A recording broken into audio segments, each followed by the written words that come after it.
Well, hello, everybody. This is going to be some interview. Well, not an interview, but a video that I will be conducting. It's a Well, 3-hour hello, interview, everybody. and It's gonna be what's some going to be happening is I'm going to be playing the entire Kanye West interview with Alex Jones that he did today on InfoWars. And it's going to be rather interesting because there's a lot being said here. And I think the overall point that is being missed by a lot of commentary, and a lot of people have watched this interview, and I think at one point it reached over 19 million people that was watching it while it was live on air. And I'm not going to basically waste any more time. What I'm going to do is I'm just going to play the video, and I'm going to add some commentary to it. And so I will stop at points, at certain points, and add some commentary. Now, you know my position on Alex Jones. I don't like to restrict speech, and I would fight for his right to free speech because I want people to make their own choice about who they should listen to and who they should not. However, I hate Alex Jones on a personal level because he's a disinformation channel. He posits known frauds and lies about, say, the events of September 11, 2001, Sandy Hook, the 1993 World Trade Center bombing, and other issues, which I won't get into.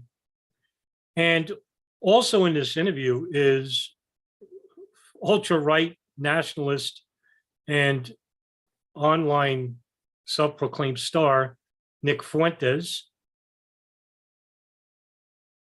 and of course the indomitable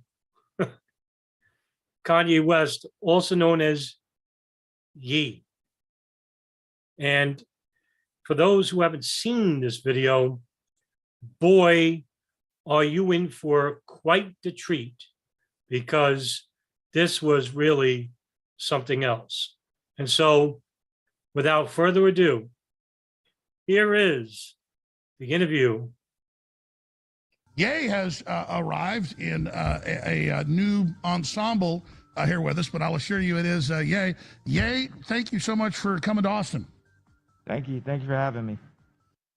I just want to stop it here. He's wearing a mask. He's wearing what looks to be about like biker gloves. He has a Bible on the table. A really nice looking jacket, by the way. That's probably more than my very boring wardrobe. 10 times over. But when you look at Kanye West right off the bat, those who are looking for serious conversation are going to be automatically turned off. Why? Well, he makes some interesting points in the interview. I've seen parts of it, and he does, but it's all going to be lost, no matter what he does. And this is the ultimate point that I'm going to be raising here today. Important stuff, along with the occasional ramble that's irrational. Anybody is going to look at him and say, wow, how can I take this guy seriously? Even before he says anything, people are going to be turned off. Now, a lot of people are watching.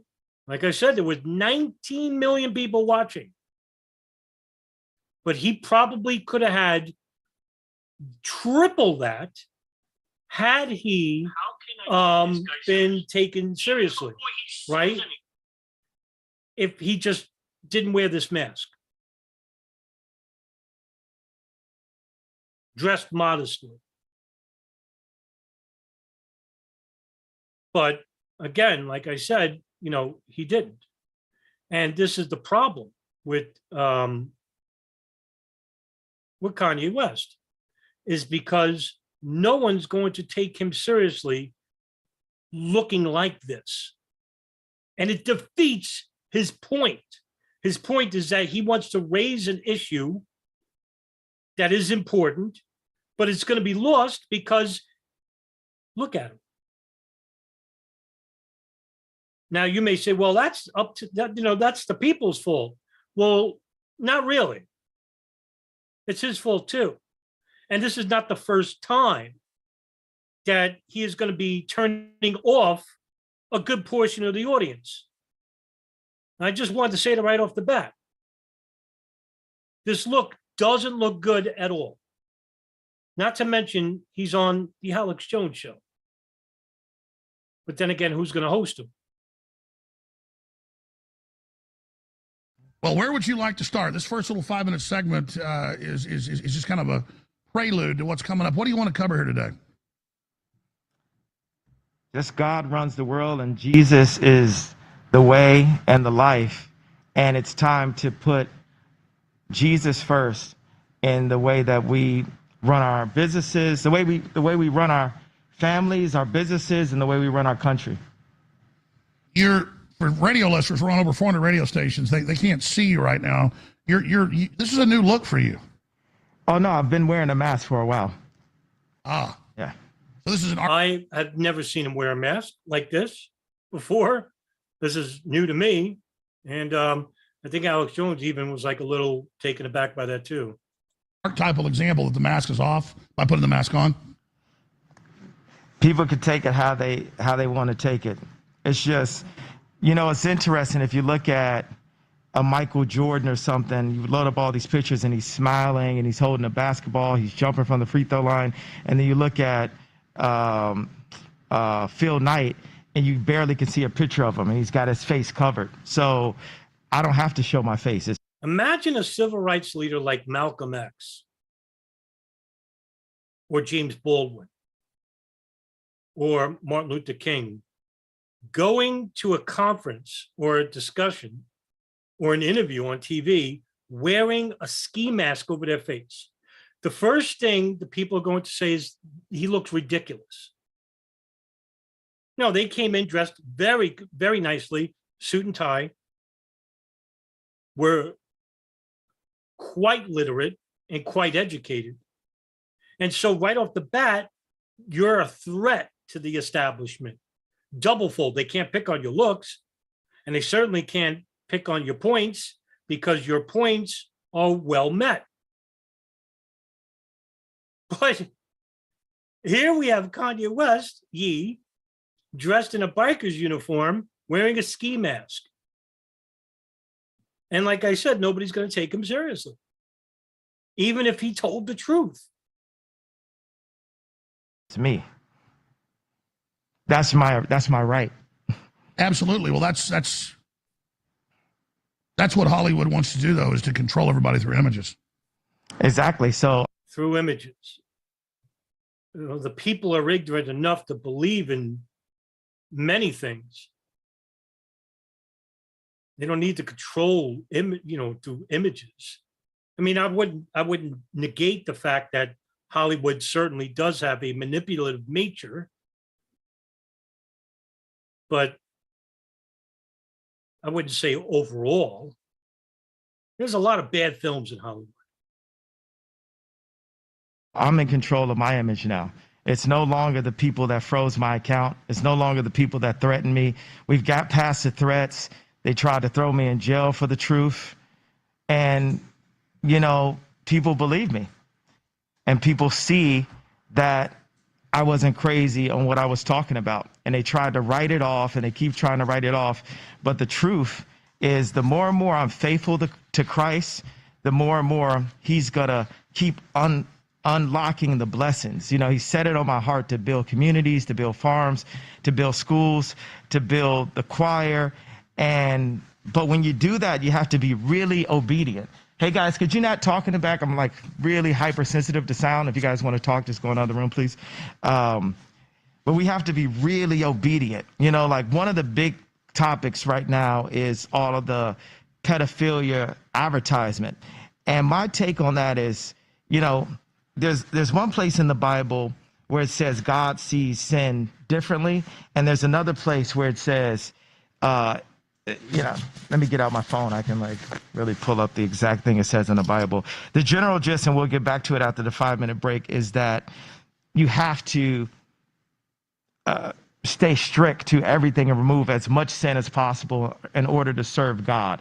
And when people look at pornography, when a grown man is looking at a grown woman have sex on camera, you're still looking at someone's daughter, and you're looking at a lot of times someone that is the product of pedophilia. So people will engage in going to strip clubs or looking at pornography, but then the moral compass is like, oh my God, look at the pedophiles. But in a way, anybody who looks at pornography is a form of a pedophile also. Let's bank it all in. It's very simple. We're not going to be talking about all this moral code and these standards right here. It's either Christ said so or Christ said no. Yay, powerful information. I totally agree with you. Back in 60 seconds to join over 400 radio stations. Nick Fuentes in the studio. Everybody, tell everybody you know, tune in now, Infowars.com. Oh, that's interesting to note, because Kanye West was actually married to Kim Kardashian, who was in a porn film, Home Amateur, who was in a nude photo shoot, who has posed nude for the public. That's a hell of ironic. And Kanye West was married to this person, so that would make him a pedophile by nature. So it's inconsistent talk like this that's going to get him in trouble. And for a lot of people, they'll tune him out and say, "Oh, he's nuts." And whether you want to believe he's nuts or not, we can sit here and play armchair psychologist. I did this in a previous video where he walked out on Tim Pool, and I gave my thoughts regarding my very, very amateur layman stance about what's wrong with him psychologically. But, I don't know if he's playing a character or if he's really suffering from split personality disorder or social antisocial personality disorder. I would say Nick Fuentes does. And Nick Fuentes is right here, dressed in the blue sweater, looking like he's going to shoot some hoops in a park. And it's just you dress to your best in regards to like an interview. This is a huge moment right here, because Alex Jones is huge. Millions of people, tens of millions, listen to him, watch him. And this is the biggest platform Kanye West has ever spoken on. And here he is, dressed like he is in a B film horror film, and Nick Fuentes looked like he just got out of bed. And like I said, that's a turnoff. No matter what they spoke on, factual or not, it's a turnoff. And you're not going to get much in the way of serious conversation. You're just not. So that sucks, because they may have something that people want to hear. /show. Let's break the internet today. Stay with us. Well, make no mistake, this Thursday, December 1st, 2022 broadcast is beyond the Twilight Zone, because truth is stranger than fiction. Yay. Maybe more controversial than Alex Jones or Donald Trump now. I mean, we're about the most controversial people in the world, and obviously the most attacked and demonized. He's here. Nick Fuentes is here as well. America First. We're going to have Ali Alexander on, Owen Schroyer. This thing's going to go for the next 3+ hours, as long as Ye wants to go. Some stations don't carry the first 5, but you just dropped some bombs that I totally agree that are huge, Ye. So recap that and continue on, sir. Okay, so I looked this up. It's about sin. That's what we're going to talk about, sin today, and how we need to do everything that we can. We're imperfect, but to free ourselves of sin and repent for sin throughout the day, at night, and in the morning. So right here, the Bible says right here, I know I'm going to do a Corinthians 2, like Trump, new Christian kind of reading of this. So bear with me. I love Jesus, but I'm not the most, experienced Christian. And it says, the book of Proverbs 6:16-19. I'm sure that's the wrong way to read it. It's okay. You got the floor. Okay. Identify 7 things that God hates although there are not any punishments prescribed for those. Scripture clearly indicates that God does view sin differently, and that he proscribed a different punishment for sin depending upon its severity. Now watch this one. It says, where the phrase all sins are equal in the eyes of God comes from. As far as I can tell, the most common argument for the belief that all sins are created equal comes from the book of James 2:10. It states, for whoever keeps the whole law. What the hell is going on here? What's with all these clouds?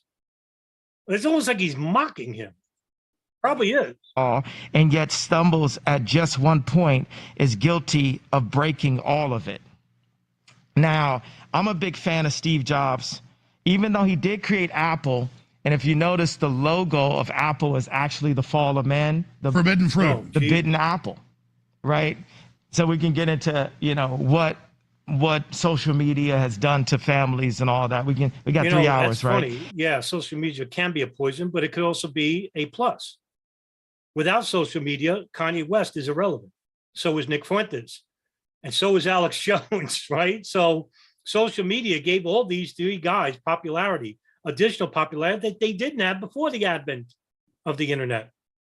Now, I'll admit that there's a lot of garbage on the internet. Probably at this point, more garbage than there is good information or good stuff on the internet. Depends on where you go anyway. But there's a lot of crap. And here he is, lambasting the internet, which has given him the biggest platform in history. And he's basically lambasting it.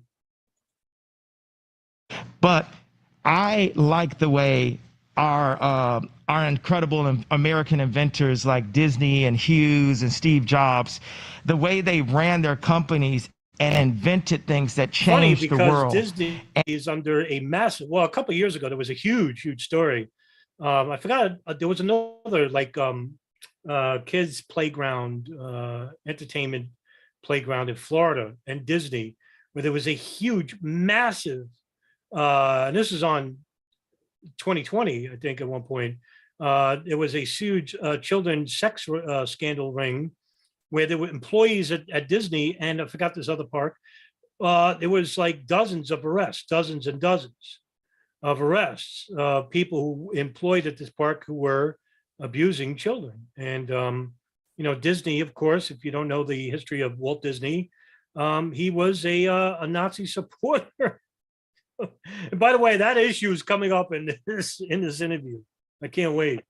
And the way Steve ran his company was his version of a sinless office. Everyone had to be so meticulous to be able to take what was 10 things at one time and put it in the palm of our hand. Think about an iPhone. It's your fax. It's your email. It's your phone. And now it's 1,000 things. Yeah, it's your camera.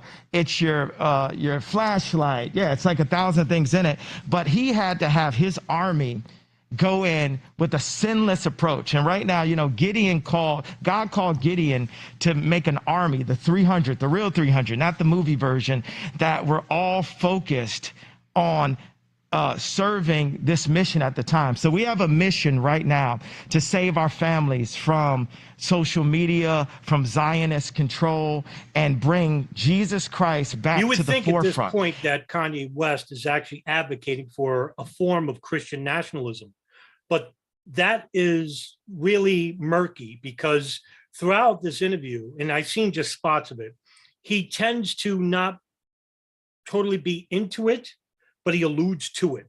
And so you'll never get a real grasp of any point that he's trying to make. Now, he's very inconsistent. So that really lines up well with the Alex Jones show, because Alex Jones is inconsistent. The only one who's consistent on this panel is Nick Fuentes. Now, this is another issue with Nick Fuentes. Whether you think he's genuine or not, that's a different argument. Is he really a Christian nationalist? Is he a nationalist socialist, as the left says he is? I leave it up to you. I really don't really pay attention much to him, but I've seen clips of him throughout the years and know who he is. And, to be quite honest, I don't take him seriously. Just like I don't take Kanye West seriously, and I certainly don't take Alex Jones seriously. And that's the overall point, right? To me, this is the huge point that a lot of people who are on the internet criticizing these guys and talking about this and totally miss the point, is that the issues of Zionism, the issues of the Palestinians being the Palestinian problem in Israel, the issue of online restrictions by Israeli lobbies through Israeli influence, the issue of pedophilia, are all going to be lost. Important, pertinent issues because of the sheer audacity of all three of these people on this stage. Like I said, years ago, many decades ago, you wouldn't say that about Malcolm X or Martin Luther King. They were taken seriously, and they were a threat to the establishment. You look at Kanye West right here. Do you think he's a threat to the establishment looking like this? Do you think Nick Fuentes is a threat to the establishment? And you certainly know Alex Jones isn't, because he's still alive, peddling his ridiculous and outrageous fringe conspiracies that threaten nobody. In essence, it actually helps the state. It actually helps foreign influence like Israel by having these idiots talk about these issues, because they're no threat. Hell, they don't need to be restricted to a point. We don't need to basically kill these people. But you know who are? You know who they are threatening? And you know who they are restricting? And you know who's basically lost in the field of academia? Norman Finkelstein, Miko Peled, Allison Weir. Real scholars who don't wear a mask, who don't say ridiculous things like Hitler's a nice guy. No, they just bring the historical record and dress modestly. And they're the real threat, because guess what? Are they on a huge platform? No. Are they allowed to speak at conferences without being threatened by people like Alan Dershowitz? Well, these guys aren't. Alan Dershowitz ain't after Kanye West. He ain't after Nick Fuentes or Alex Jones. You have to ask yourself why. And we're protected. You know, I don't have security. My security is the angels. My security is the fact that I didn't load up pornography last night. And I said, this addiction is going to have to flee from me. You know, this addiction since I was 5 years old that has destroyed my mom and my dad's family, that destroyed my family. Like, when I take full accountability for the destruction, like, of my marriage, I'll point at the liberals and say, you took my wife from me. You know what took my wife from me? The fact that I was married to this beautiful person, but I felt like it wasn't enough. I felt like I still needed to look at pornography. In some way, I'd say to her, you were with a person who was involved with pornography, Kim Kardashian. All right, who are we joking here? I mean, too many shots in the head here, Kanye.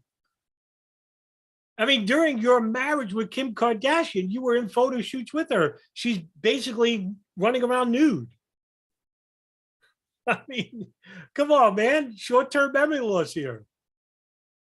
Well, stop making these images. Stop breaking the internet. You know, that original term comes from my ex-wife actually having a nude photo that I didn't know about, that someone used her and put her on a magazine. But there's somewhere where she's like, well, if my husband is looking at this, I still want to be like the girls that are doing this. And this becomes people reliving the traumas, pushing the addiction. The pornography industry is not even a big industry. It's like what? For example, Pornhub reaches on annual 160 million people. I'll say that again. Annually, it reaches 160 million people.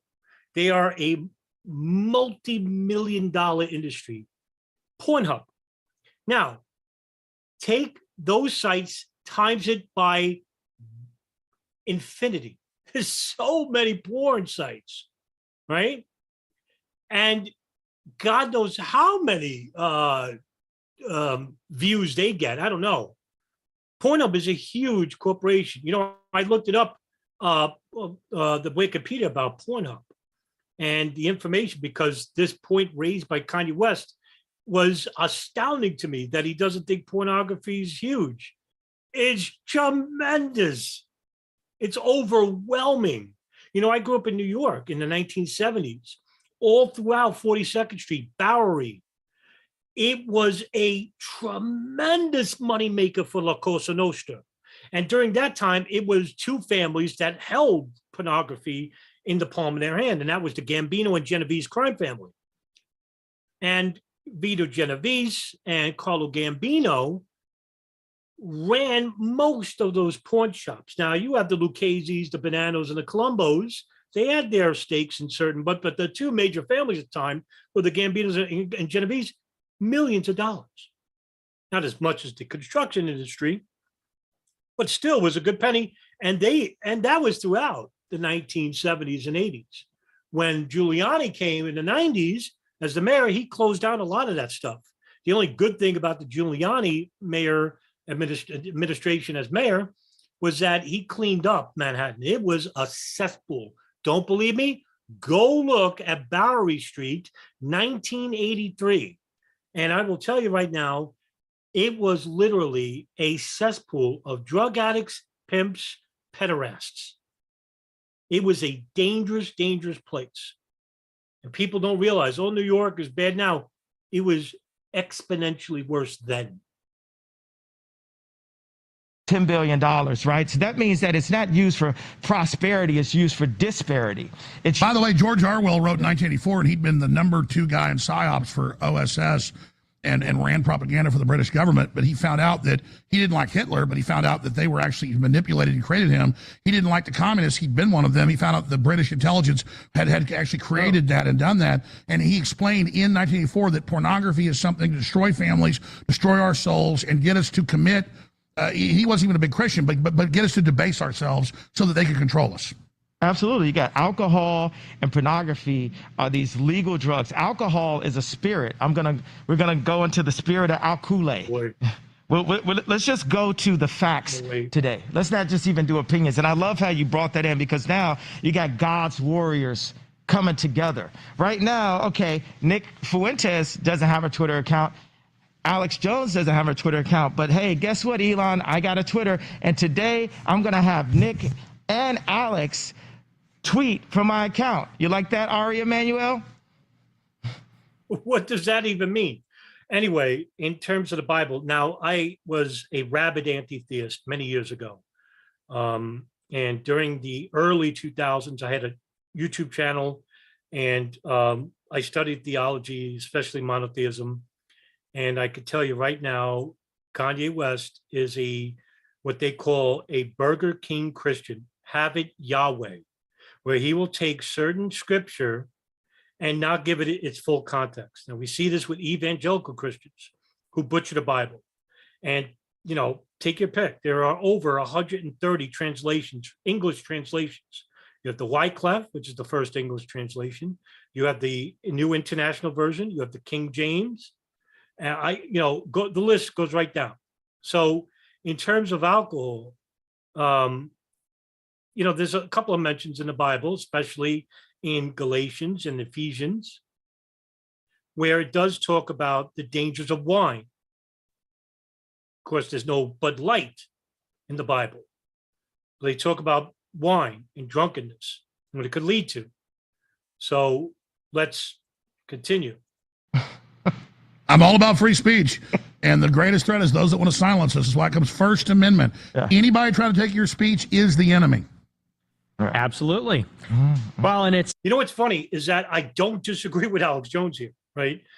Now, I see Nelson Martin's DJ Throwing Detonator, one of the best 9/11 researchers in the world, in the chat. And he's probably red-faced now. So anyway, he will, he's like me. We both hate Alex Jones. Now, there's a disagreement about whether he should have free speech. I think he should. And I want people to realize that he's full of shit. Now, the danger with Alex Jones is that he promotes disinformation, and he has a huge platform to do it. Most of the 9/11 conspiracies that have destroyed the truth movement came from him or were promoted by him. This is the reason why I hate him, because I'm a 9/11 researcher. So that's the reason why I have such a dislike, almost like an irrational hatred for Alex. I think personally, if I saw him physically, I would attack him. And I'm not kidding. I'm not a tough guy, and I don't give that nature up, but I have like an unsatiable hatred for this guy, for what he has done. Now you may say, now I don't want to go off point, but I want to be clear that, yeah, I hate this guy, but I want him to have his right to speak what he speaks, because I want it to be my choice, your choice to whether to tune into him or tune him out. I don't want somebody else making that choice for me. But here's where I disagree with a lot of people, is that Alex Jones has created generations and generations of people, for example, who don't believe a plane crashed in the Pentagon, or that the children are still alive at Sandy Hook, or that the 1993 World Trade Center bombing was conducted by the FBI. And at the same time, he's saying that he is against the establishment. Well, with these false theories, he is actually helping the establishment. And because he has such an enormous platform, and that he has created generations, literally generations, no exaggeration, millions of disinformed people, in my eyes, that is the biggest sin of all. Because for the reputable researchers like the DJ Double Detonators or Robbie Martins or Ryan Dawson, right, we're fighting against the disinformation, and which takes up a lot of our time, instead of acting as a whole unit, fighting against the state for the actual conspiracies. So that's why I have a lot of hate. I just want to get that out of the way. I do find it a little bit hypocritical that Elon Musk said that he was purchasing Twitter to create a free speech environment. He says that free speech is the thing that's going to save the West and our civilization. But yet he has taken exception to you, Alex, for some seemingly specific reason. Maybe we've come a long way, haven't we? We've come a long way from civil rights activists who were threats to the establishment. Robert Fitzgerald Kennedy, Malcolm X, like I said before. Now we have Nick Fuentes, Brooklyn Dad. We are fucked. Personal to him, but definitely not principled. So man. I think it's time that the people finally demand a real victory here. We've been at war, essentially, since Trump came down the golden escalator 7 years ago, to put America first, to put Christ first, to free the internet and do these kinds of things.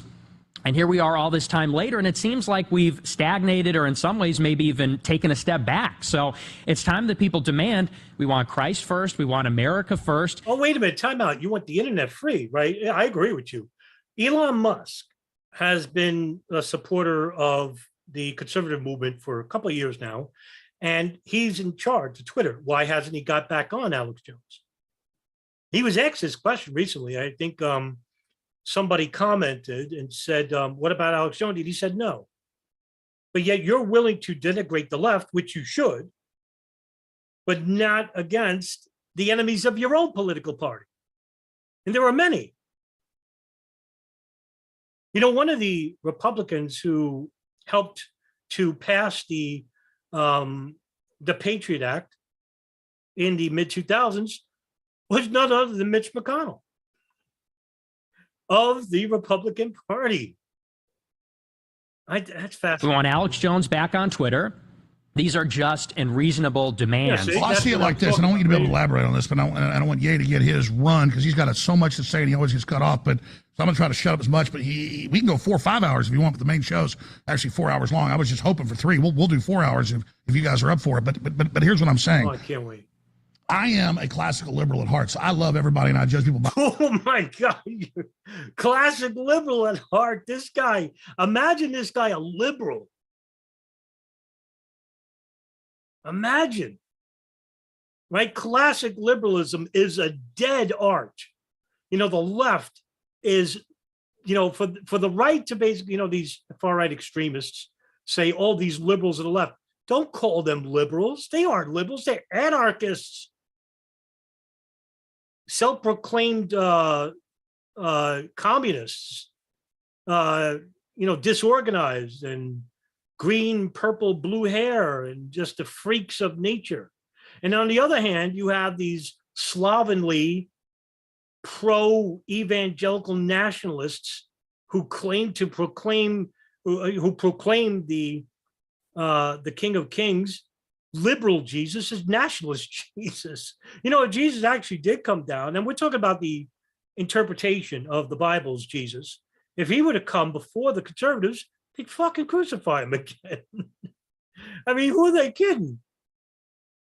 Love your neighbor. That's not, there is no argument for this, right? That is a precept, one of the main precepts of the New Testament, which is Christ, the adventation and the return of Christ. Love your neighbor. There's no argument. And yet, does the left love the right? Does the right love the left?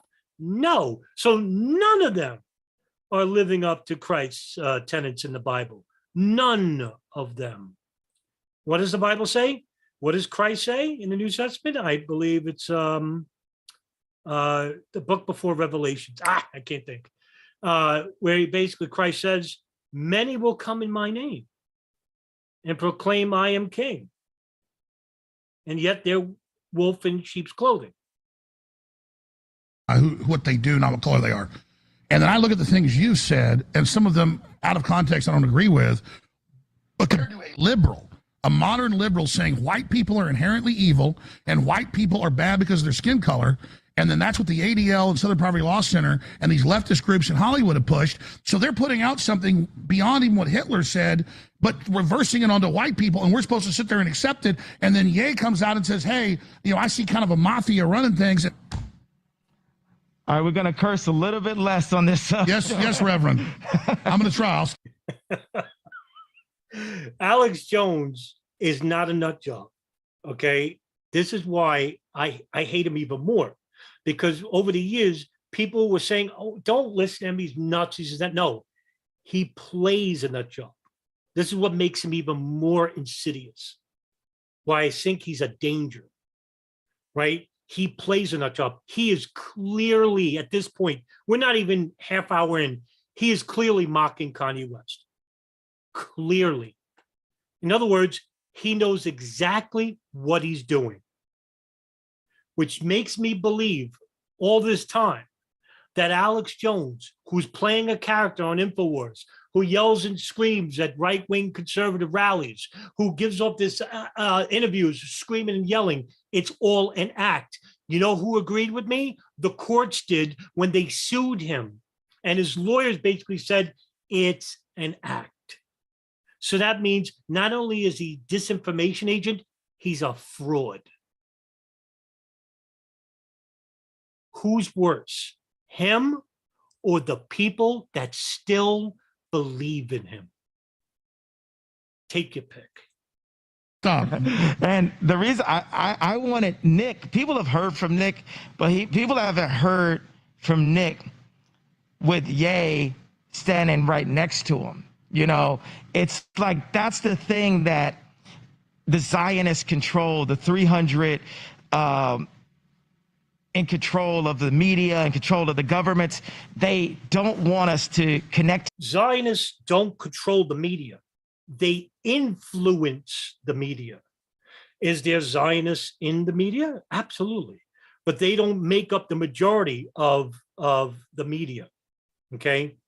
They basically influence the media, and their influence is massive. J Street, the American Israeli Public Affairs Committee, AIPAC, the biggest Zionist group in the United States, the Zionist Organization of America, made up primarily of Jews? Nope. Christian evangelicals, the biggest Zionist population on earth. So no, when it comes to Jews, they are sorely misrepresented in media, but they do have a tremendous influence in it. And that's where he gets this wrong. To each other. Like my dad said, okay, they say you're anti-Semitic, but they say he's a white supremacist. And he's asking me, well, what's the difference? I said, Dad, there is no difference. It's just separation and confusion. Now, listen, to be also clear, the only reason why people like Milo Yiannopoulos and Nick Fuentes are even around Kanye West is because they agree with his premise that Jews are evil or that the white race needs to be protected. He's a useless donkey to them. If he wasn't like this at all, Nick Fuentes would not even know who he is, because I can tell you right now, looking at Nick Fuentes, he probably listens to Coldplay. And he has no idea about rap or Kanye, who Kanye West is. Guaranteed. They want to separate and confuse the Christians and make us afraid to stand next to each other. A Christian can stand next to anyone. We can go visit R. Kelly in prison. We can go talk to Harvey Weinstein. That's what Jesus did. Yes, because Jesus can save everyone.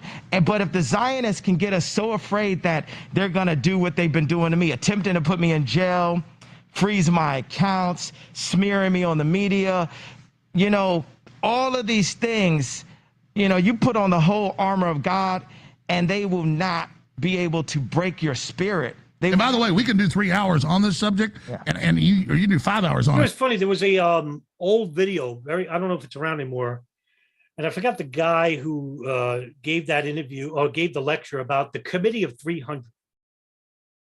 And if anybody in the chat knows about that, it's about the this cabal of Roman Catholics and Zionists who have taken over the world. And it's called the Committee of 300. I forgot the guy who did the lecture, John something.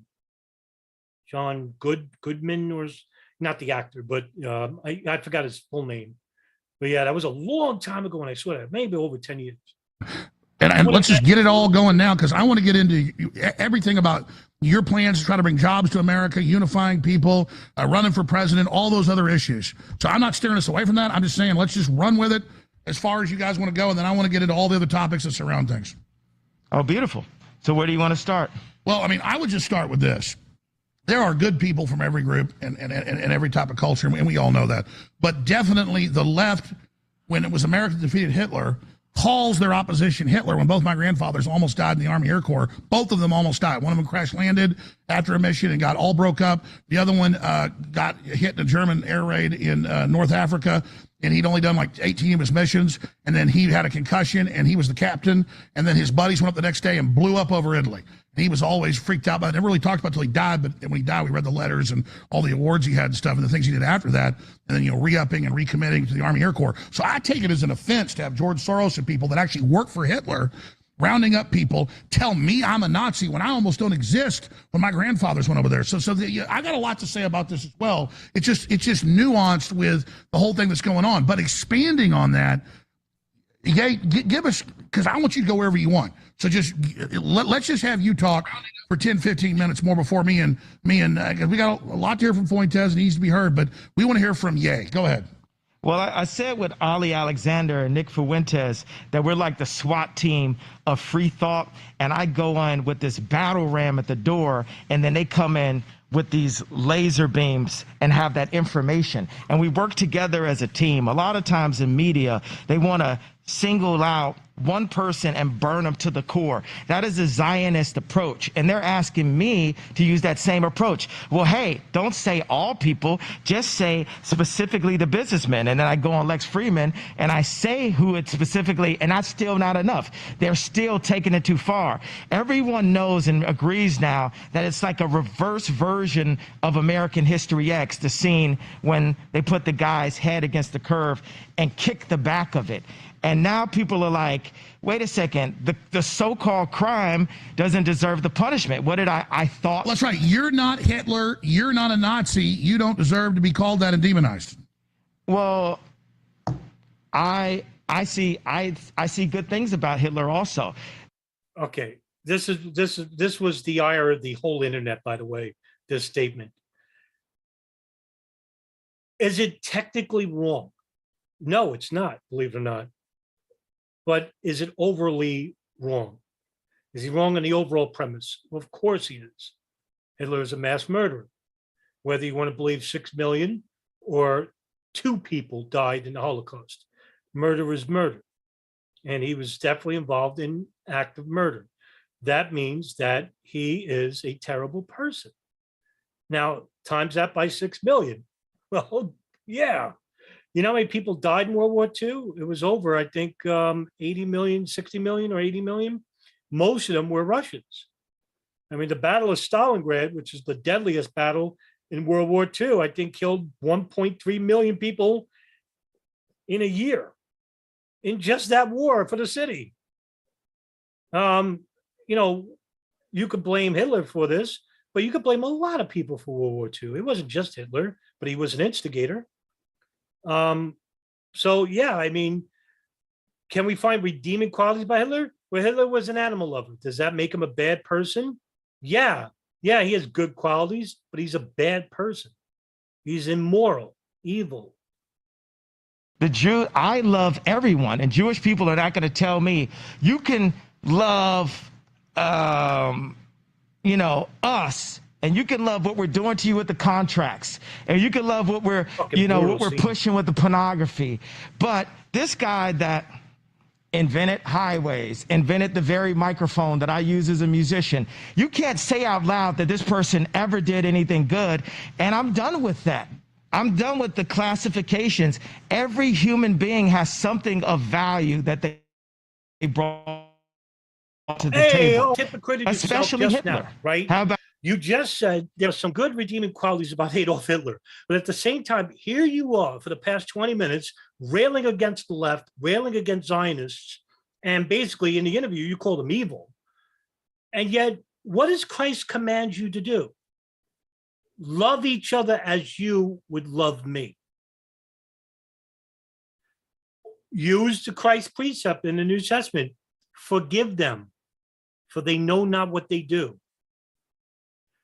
Not some people, all people. And that's why I call Christians like Kanye West Burger King Christians, because they take the Bible verses and have it Yahweh. In other words, they have it their way. What these terms mean, what specific verses mean. They'll take one sentence out of a paragraph and then give it a meaning, their meaning, not the meaning of the Bible. The Bible itself at times is vague.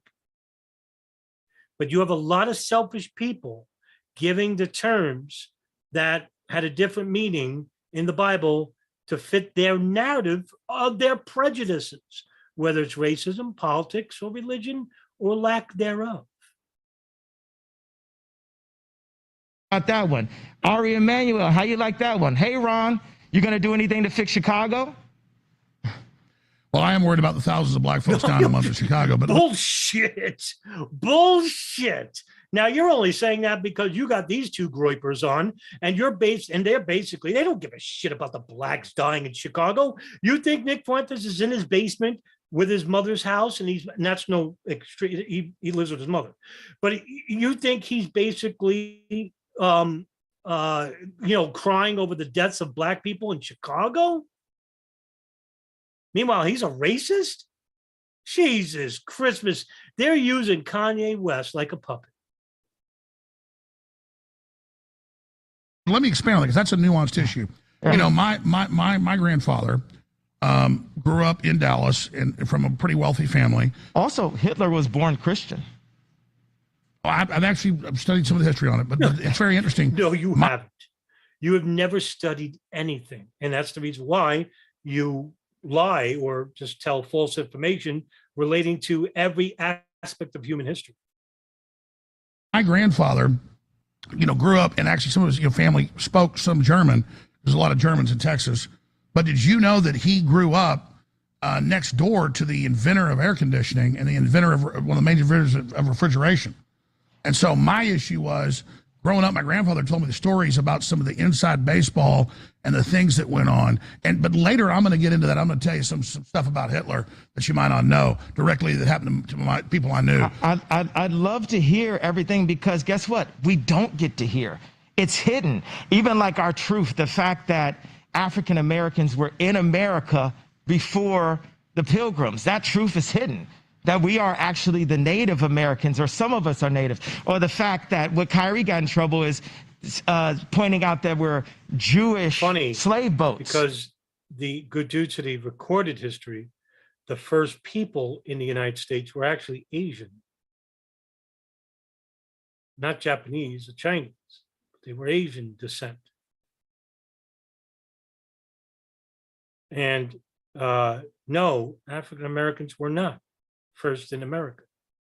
And that's, you know, the fact of darker skin or lighter skin comes from, you know, generations of the sun. And the United States is not as hot or as glaring as the equator. And that's, you know, Africa, Northern Africa, and Central America. That's why we have darker people in areas near the equator. People north of the equator are lighter. Look at the Nordics. Look at the Swedes. I mean, this whole idea of Black people being in North America before Columbus, or just you know who teaches that ideology? The Black Israelites. And I'm very familiar with them because they're here in New York City. I haven't seen them in many a year. Last time I saw them was in the mid 1990s. And they used to be like three on a corner screaming about how Blacks invented everything from the VCR to Mike Tyson's Punch-Out. Like, and then, you know, look at Australia. Yeah. They've done some of the genetic typing of the Aborigines there, and they're basically Africans. There you go. You know, so all of these truths, and then the current truths about banking, about the government. My favorite thing that I got to say with Tim Pool was Rahm Emanuel was right there next to Obama. Jared Kushner was right there next to Trump. What are those two people, those two Zionists, I gave it away, have in common? Nick, can you pick that up and expound on that? Absolutely, yeah. You know, and it's interesting because you've been going on these interviews with Lex Friedman and with Tim Pool and Piers Morgan, and they always say, well, don't talk about a group, talk about the individuals. And I would point out, one, it's hypocritical because in the same interview, Tim Pool said, well, wouldn't Ye be so great for the Black vote? You could say the Black vote, we talk about Jewish businessmen, and somehow that's a problem. You can't talk about groups when it's one but not the other. The other thing is that there is something baked into the cake in Judaism which affects how they're brokering these kinds of contracts with entertainers like Ye. If you look at the Talmud, which is a real Jewish holy book, or part of the holy book, there's the written Torah, which is the Hebrew Bible. There's the oral Torah, which was written down as the Mishnah and then interpreted in the Talmud. In the Talmud, it says that Jews have to treat Gentiles differently than they treat other Jews. There's all kinds of examples of this. They say that if a Jew indirectly kills a Gentile, there's nothing even wrong with that. There's nothing morally wrong with that. They say that for a Jew to have sex with a Gentile is comparable to bestiality. They say that the semen of a Gentile is like that of horses. They also say that you can't give a gift to a Gentile. A Jew is not permitted under the Talmud to give a gift to a Gentile. They're not permitted to charge each other interest, but they're encouraged to charge Gentiles interest. What do they say about pedophilia? They say that that's, in some cases, licit. Well, I mean, here's So you're telling me in their holy book, it says it's okay to be pedophiles as long as it's not another You got Jewish to take person. it for the time that it was written. I'm not saying this is okay, but the average lifespan of a person back then is not as elongated as it is today. Now, obviously, we have evolved from that mindset. Thankfully, not everyone, obviously, but we've evolved from that mindset. We don't live under, theological law. You know who wants to? Nick Fuentes. And it seems that maybe Kanye West does. But I don't think Kanye West knows what he wants, to tell you the truth. And Alex Jones doesn't care. He doesn't care. That's something that came from Adam. I'm not 100% sure on well, let me just get this out front. I believe in free speech, and that's why I want you to be here and be able to say whatever you want. I'm quite the historian from a lot of multifaceted views. So at a certain point, I'm going to give my nuanced views of this, because there are power structures, and there are mafias, and there are cliques, and there are groups, and there is certainly leftist Jews that call everybody Nazis they don't agree with. If you don't want open borders, or you don't want your guns taken, or you don't want to take a shot. The ADL had a meeting 2 weeks ago and said, Alex Jones is an agent of evil. He should be taken off the air. He's the devil because he doesn't want you to take 4 shots. And I'm like, what are you doing calling me anti-Semitic? I'm not against groups. I don't get into group politics. Adam, sorry. I didn't mean to say that. Alex. Yes, sir. I've got the perfect answer for the ADL. They are going to have to listen up. What we did is we brought Netanyahu with us. I mean, I'm in the twilight zone right now. Netanyahu, what do you have to say? What do you have to say to Alex Jones right now, Nick Fuentes and Ye? It was bad. It was bad for Trump to meet with Nick and Ye. Okay. I had no idea your voice. I mean, look at Alex Jones here. Wow. I mean, let's take a look at that again. As we brought Netanyahu with us. I mean, I'm in the twilight zone right now. Netanyahu, what do you have to say? What do you have to say to Alex Jones right now, Nick Fuentes and Ye? It was bad. It was bad for Trump to meet with Nick and Ye. Okay. I had no idea. When you have Alex Jones looking at you like you're nuts, you lost the plot. End of story. And at this point, anybody who's left watching this interview has basically said to themselves, yeah, he's nuts. Now, take a look at the irony of what I'm saying here. They're calling Kanye West nuts on a platform run by a 25-year-old nut, Alex Jones.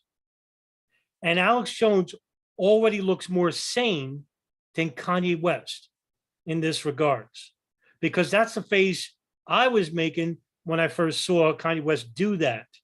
And I was on my break at work. And that alone, why, ladies and gentlemen, is the reason why I did this video, is because the overall point to this whole interview regarding the crimes of Israel, the crimes of Jews, or the crimes of Zionists, the crimes of pedophiles, the crimes of, the Gentiles or whatever, right, is all lost. Important points. Not everything he said was outrageous. A lot of people from the left, like Brian Taylor and, JoJo from Jersey, are basically saying, oh, Kanye West is nuts, right? He made some interesting points, but it's all lost. Why?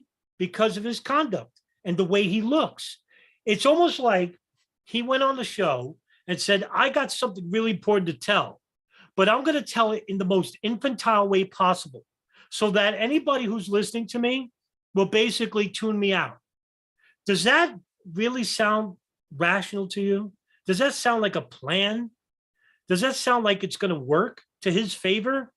No. Why? Because, like I said before, neither Nick Fuentes, Alex Jones, or Kanye West is a threat to any establishment, let alone the Jews or the Zionists. Because to the Zionist, he's looking at this video saying, great, they're doing the job for us. Because what has happened the last couple of weeks? Violence in Palestine has escalated.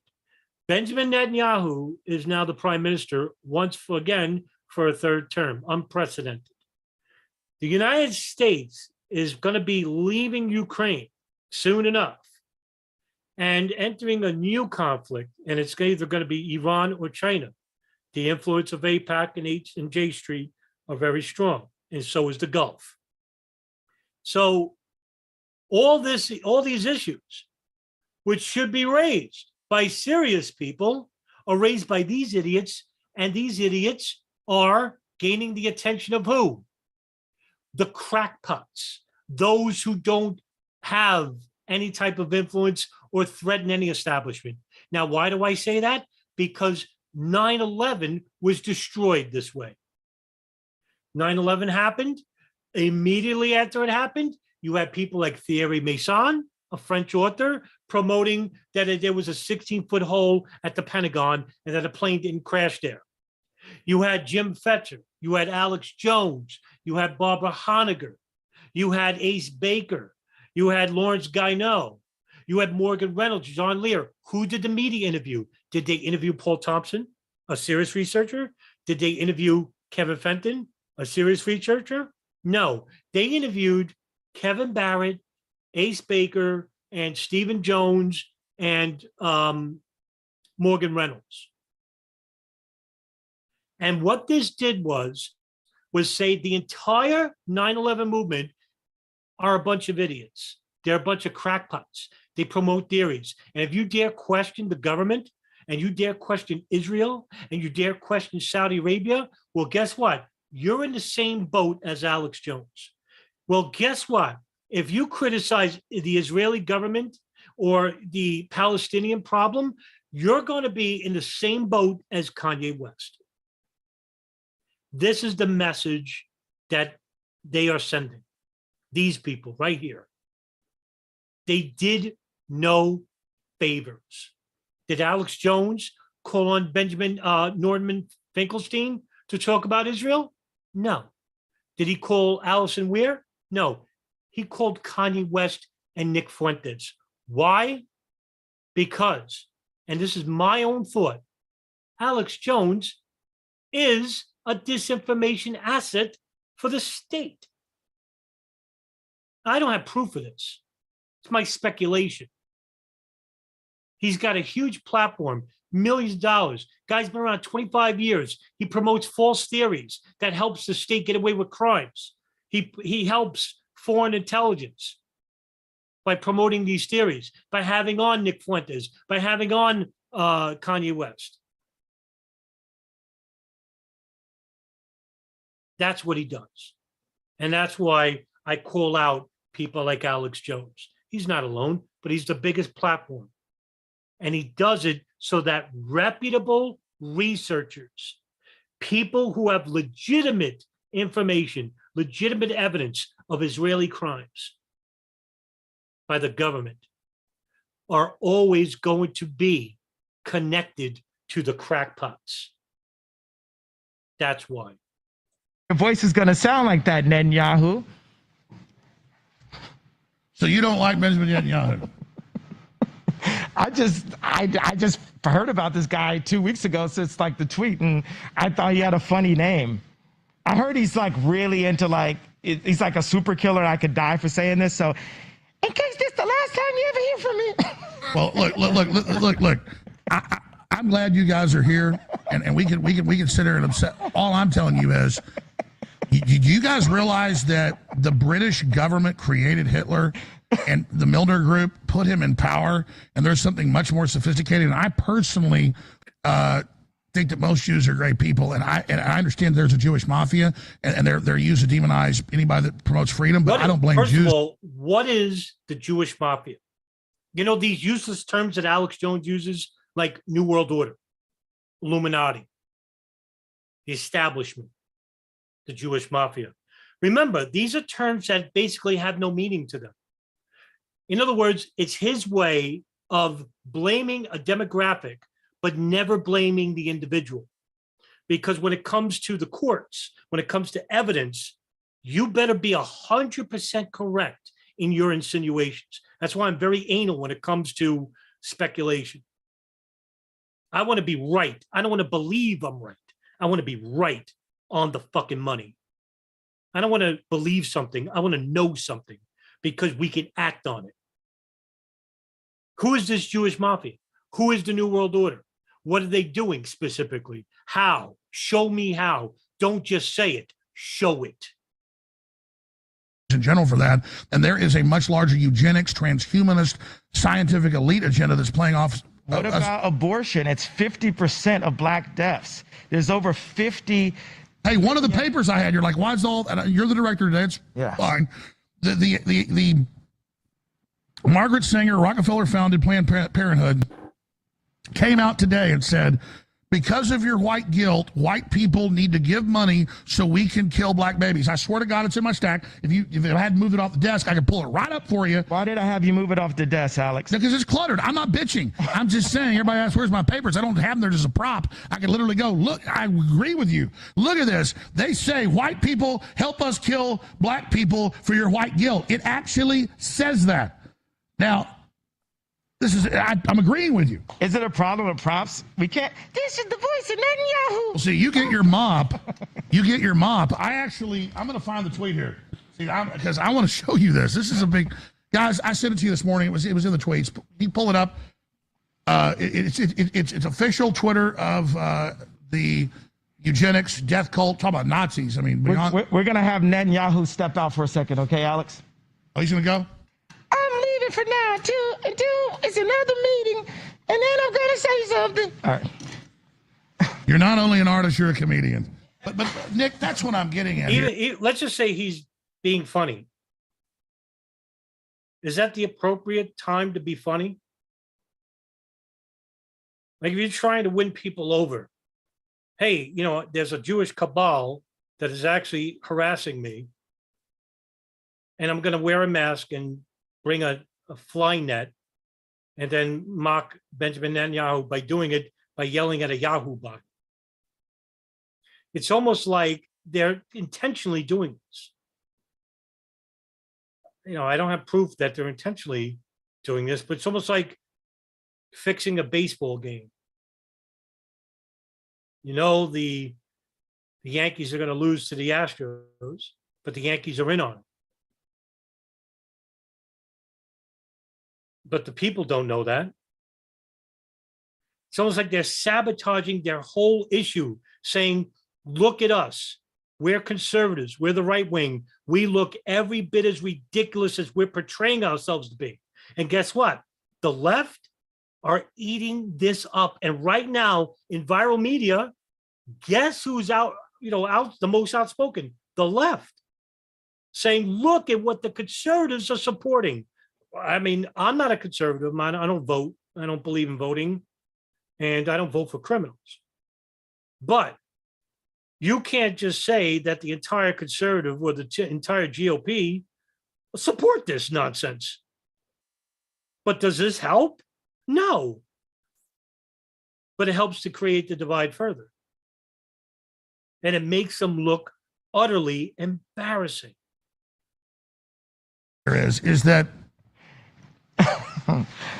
is that it was a it doesn't matter. There's fluoride in the water killing us all. They're injecting us with GMO. Oh, here's a question, and I'm not an apologist for Israel. I'm trying to be balanced here, and I believe in the First Amendment. I believe in free speech. I endorse you, say whatever you want. Israel has, other than like Singapore and a few places, the most draconian mRNA injections in the world. They have the highest death rate from the shot. Israel loves Alex Jones, no doubt. There's an old video. I have it. I won't try and find and play it. But Alex Jones is very thin, very young. This is like 1996, and he actually says, "Well, I am a Zionist, and I support the rights of Israel." He actually says that. And I would submit to you that Israel loves this guy. Love him. because he misinforms his own audience. And who's the majority of his audience? American listeners, Gentiles. They are literally forced. You know, he once said that Arabs run Hollywood. Alex Jones said that. Forcibly injecting them like Joseph Mengele, and Jews are dying in mass in Israel. So if the Jews are the secret group that runs it all, and I'm not denying that Jews run Hollywood, what I'm saying is It's the Zionist. Now you're saying Jews run Hollywood, but before that you said that that Arabs run Hollywood. See, this is the reason why he jumps from one point to another. You don't know what to believe, right? So you're juggling from one point. Oh, he said this. He said this. He leaves you in a state of paralysis. You don't know what to believe from Alex Jones. He's not consistent. He is the model of inconsistency. The only consistent thing about Alex Jones is that he's a fraud. He's a liar. There's the only consistent thing about Alex Jones. Okay, well, why would the Zionists be killing Jews in mass in Israel with the poison shot? Because they work for Satan. They don't work for God. Exactly. So they create atmospheres that get Jews persecuted so they can control the Jews so they can kill them. And you just did it. Just like George Soros helped round up Jews for Hitler, that's the next level. George Soros. I love this enemy of George Soros and Bill Gates. But nobody says anything about, Benjamin Netanyahu, Ehud Barak, Barack Obama, George W. Bush. No, it's George Soros. Fuck you, you idiot. Boom, we just got there. And they control the left and the right. They make politics super messy. You know who controls the left and the right? You, the people, because you're dumb enough to believe it, right? Didn't George Carlin, the famous comedian, once say, he goes, the American dream, you have to believe it in your sleep, right? Because when wide awake, it doesn't exist. Well, whose fault is that? It's not. Is it Alex Jones? Is it Benjamin Netanyahu? No, it's you, right? You know what these people are about. You know they're criminals. You know they're immoral. They're unsound mentally. I don't need to prove that to you. That's doing the historical record. But you, the people, are ignorant, right? You're just either too brainwashed or too ignorant, or you're part of the plot, right?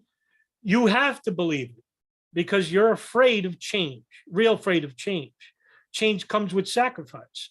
Sacrifice of your life? No, sacrifice of what you believe is normal. That's why people are afraid of death. They don't know what comes after it. They're afraid of not having control. You want a new world? Guess what? We have to get rid of those who are controlling the current one. I'm not some of it, all of it. The International Revenue Service, the banking industries, World Economic Forum, the Pentagon, the CIA, the NSA, the Five Eyes Network, this establishment of the Republicans and Democrats. I could go on. And we outnumber them. That's why they're afraid of us. They go to these lengths to keep us ignorant, divided, wanting, needing, sickly. But we can't do anything about it. Why? Because you allow for them to continue on this way. Because you're afraid of change. Like, I went in to meet with my boy Trump, and the next thing you know, like he typed, he said, fake news went crazy.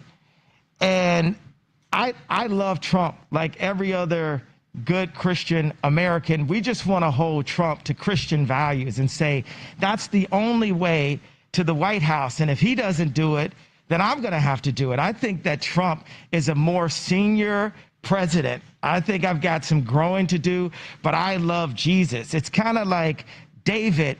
All of his brothers had all this battle experience, and he was tending to the sheep. But while he was out there, he had to fight bears and tigers. This is the little I know as a baby Christian. Oh, it's true. Yeah, but he was able to beat that giant. And right now, this giant, there's some cleaning, there's some plumbing that we have to do, and that's what I'm doing with my style of art, my style of humor, and who I am as a celebrity. To say, okay, I've been messed over enough by Jewish businessmen to get to the point to say, I'm not going to take it anymore. I'm not the first person that got debanked because of their political opinion. And I represent now the common man. If we go, when we go, I don't like the word if, when we go into the White House, it's a us now. It's not about specifically an icon or DeSantis. But it's issues. Yeah, it's about the issues in America. Yeah, stay there. Nick Fuentes in the studio. This is Uncensored, folks. We're going to come back after this break, and we're going to come back after the break and play a George Soros compilation of him on NPR. It's only a few minutes. Don't forget about me. Him on NPR and him on 60 Minutes saying the best time of his life was rounding up and killing Jews. Ye never killed any Jews. So I want to know, how do I get the ADL to love me? Do I round up Jews in Nazi Germany? Do I get love then? Schwarzenegger said he loved Hitler. They gave him an award. I'm just saying, I don't like Nazis, and I don't like what some of the mafias are. And you know what? This is another great point raised. Lost because you have these idiots talking about it, right? The double standard of the left and right when it comes to anti-Semitism. And this is not the only point that's going to be shitted on, by the way. The Palestinian problem, which I heard at work regarding Kanye, shitted on. Lost in the banality of this circus because nobody's really paying attention to the points. They're just agreeing because of their prejudices against Jews. But what you want to win over are those people from the left saying, hey, there's real crimes going on. Are you not humanitarians? Are you not libertarians? Classic liberals? I thought you fight for the rights of everybody, including Palestinians. But no, later on, you'll see it for yourself. You're doing either. I like Hitler. It was actually probably the happiest year of my life, that year of German occupation. For me, it was a very positive experience. It's a strange thing, because you see incredible suffering around you, and in fact, you are in considerable danger yourself. But you're 14 years old and you don't believe that it can actually touch you. You have a belief in yourself, your belief in your father. It's a very happy-making, exhilarating experience. While hundreds of thousands of Hungarian Jews were being shipped off to the death camps, George Soros accompanied his phony godfather on his appointed rounds, confiscating property from the Jews. These are pictures from 1944 of what happened to George Soros's friends and neighbors. You're a Hungarian Jew who escaped the Holocaust by posing as a Christian. Right. And you watched lots of people get shipped off to the death camps. Right. I was 14 years old. And I would say that that's when my character was made. In what way? That one should think ahead, one should understand and anticipate events, and one is threatened. It was a tremendous threat of evil. I mean, it was a very personal experience of evil. My understanding is that you went out with this protector of yours who swore that you were his adopted godson. Yes, yes. Went out, in fact, and helped in the confiscation of property from the Jews. That's right. Yes. I mean, that sounds like an experience that would send lots of people to the psychiatric couch for many, many years. Was it difficult? Not at all. Not at all. Maybe as a child you don't see the connection, but it created no problem at all. No feeling of guilt. No. For example, that I'm Jewish, and here I am watching these people go, I could just as easily be there. I should be there. None of that. Well, of course, I could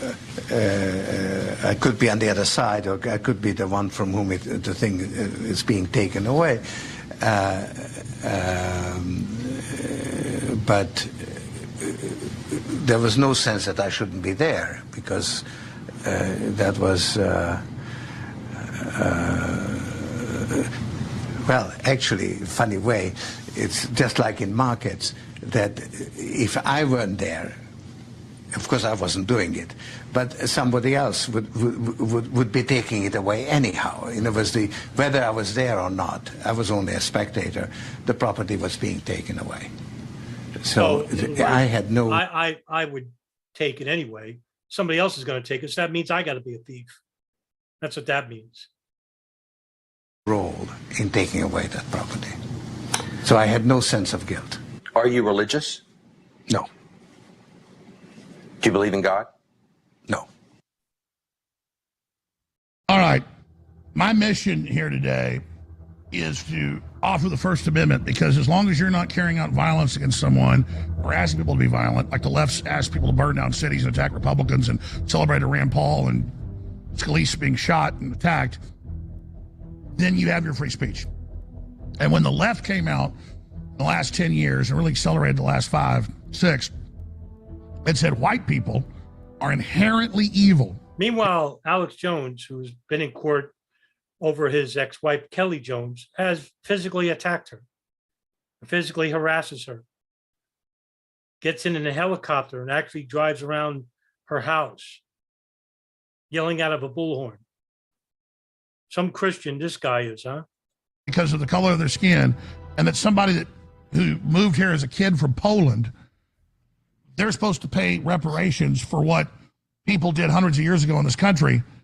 It's a divide and conquer strategy. I'm not getting into the reparations debate. I'm saying the groups pushing reparations are trying to cause division. And so I've said it, the most Nazi-like activities I've seen, and the Nazis, in my view, were thugs that shook people down, did a lot of really bad things. But they did good things too. We're going to stop dissing the Nazis all the time.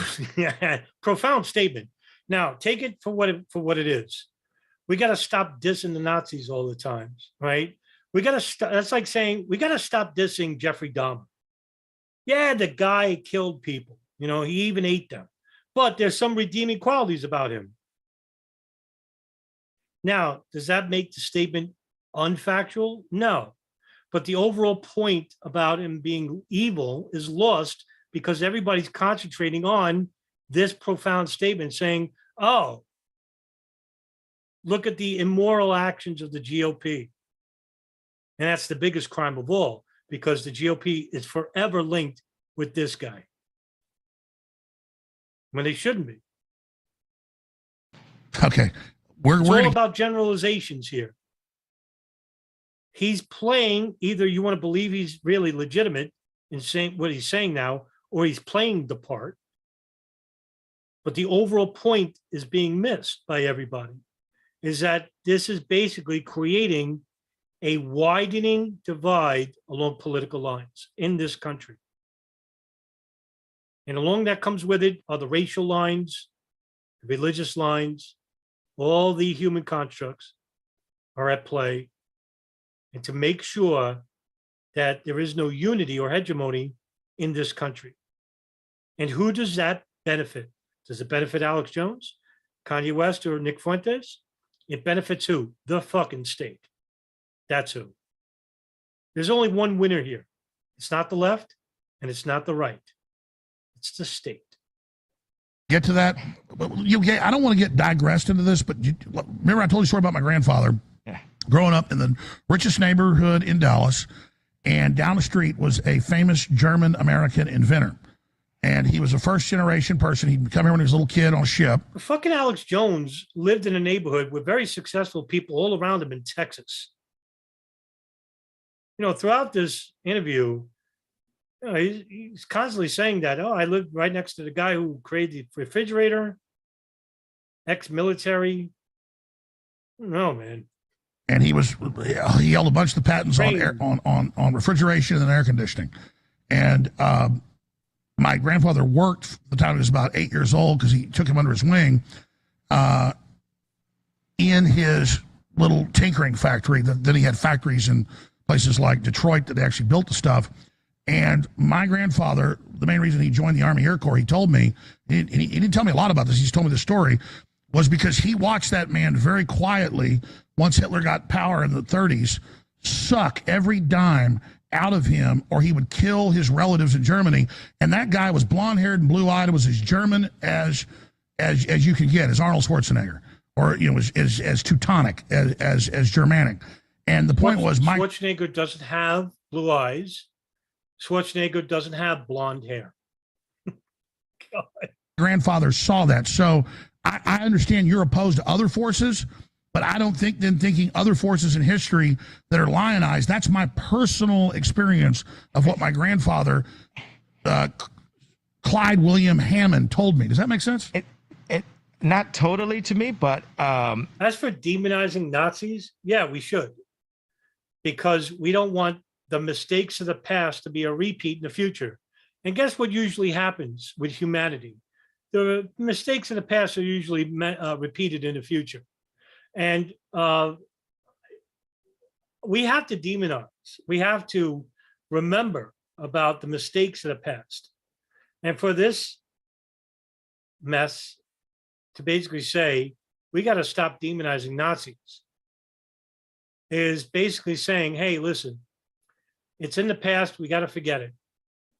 And we shouldn't. Now, I'm not saying we should profit off that. And I'm not saying we should basically use that as a juxtaposition to subjugate other people who may be linked to extremism, like the left has done in the last, 10 years. I'm saying that we should not forget about the horrors of the past, or they'll be doomed to repeat it. And that's what George Santayana basically said. Those who forget the past are doomed to repeat it. One of the greatest quotes in human history. and I'm not saying that to be disrespectful. I'm saying like it literally doesn't totally make sense to me.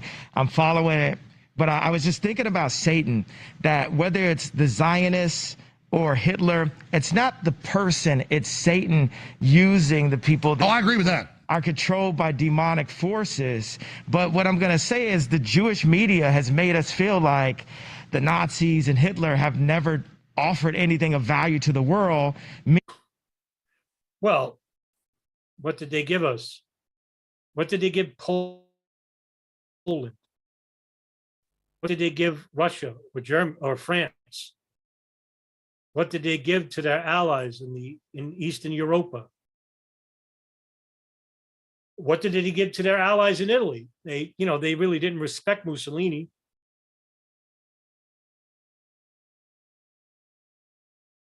I don't know what Kanye West was trying to do here, but certainly it's almost like he's a cop and he's basically trying to pass himself off as a cool kid in order to arrest the drug dealer.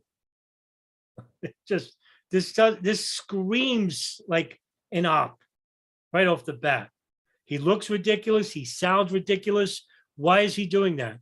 Is it because he's ridiculous, or is he trying to undermine the very group who are going to be, and currently right now, being criticized? And that is the right, the GOP. Not saying that everybody in the GOP is against him. I mean, there's idiots, Matt Gaetz, Marjorie Taylor Greene, who will say, oh, Kanye West sounds great. No, he doesn't. But you got to look at the bigger picture. And I think what's being lost, that's understandable because people get caught up. They see the presentation, but they don't see the show. They don't see the script. But that's just my take on it. I could be wrong.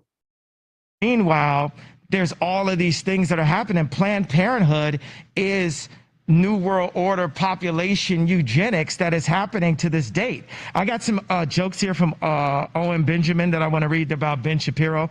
Hey, Candace Owens, unplug this robot before he runs his mouth. Ben Shapiro's cardio is picking up shackles. Shapiro can tell how much. It's supposed to be shekels. He said shackles. Changes in your pocket just from hearing a jingle. Shapiro is just mad that Kyrie won't sign his basketball. Back to you, Alex. Nick, you're sitting over there. You want to say something? Yeah, well, Alex Jones I is agree really with just not taking Kanye West seriously. He's just not. And look at his demeanor. Yay, I think And that you know what? when you look I at what's happen to going on, believe that Nick Fuentes doesn't like Kanye West. And the only reason why he's hanging around with Kanye West because he's saying all the right things that basically agree with his worldview. And he's a nationalist. He's using Kanye West. He doesn't like him. today, so much of the political landscape happens in the shadow of World War II and the Nazis and Hitler. And I think it requires a little bit of an investigation, an examination of where those values come from. You know, people talk about Nazis and Hitler, but the United States had camps as well. The United States put the Japanese in internment. The United States injected black people with syphilis. Yeah, and you. No, I totally agree with you. Yeah, the United States has Instagram selling pornography. And you got the host talking right over him. You know, Alex Jones knows what he's doing. It's not like he doesn't know. So he just walks right over Nick. He doesn't respect Nick. He just walked right over him. By the way, Nick, you know, we let 20 minutes of Kanye West ramble because he's rambling. Nick Fuentes isn't rambling. So, yeah, we'll just walk over you because I don't respect you. Fuck you. So that's what Alex Jones is doing. I'll listen to the idiot over here, Kanye West. I'll let him talk for 20 minutes. To little kids, and they're selling, people are selling, it's prostitution rings. Instagram. So is your point, let he without sin cast the first stone? Instagram is a prostitution ring. Like, I went 30 days off of Instagram, and it was the best part of the fast. Me getting kicked off of Instagram was the best thing that ever happened to me. Because when I go to it, it's like watching it with the They Live goggles, which is something that you wouldn't be able to put on the They Live glasses because you're wearing that silly, stupid mask. So you wouldn't be able to see shit. You guys got to pull this up. Dave Chappelle is a hack, and he gets a lot of his jokes from Owen Benjamin. Does that make sense to you? First of all, Dave Chappelle is older than Owen Benjamin. Owen Benjamin looks like a wannabe Amish mafia member. And what is Owen Benjamin, 25, 26? Dave Chappelle's in his 40s? Doesn't even make sense. Like I said, is Kanye West putting on an act? And if so, why? For what reason? Or is he really this mentally unstable? It could be a little bit, it could be a mixture of both. And that Alex Jones is using both of these groypers to show the world that the GOP or the Republican Party is made up of nut jobs in the same light as he did with the 9/11 truth movement. And what I'm saying is not speculation. That's historical fact. Who helped to destroy the 9/11 truth movement? Was it Kanye West? Was it Nick Fuentes? It was Alex Jones. Is Alex Jones trying to undermine the Republican Party?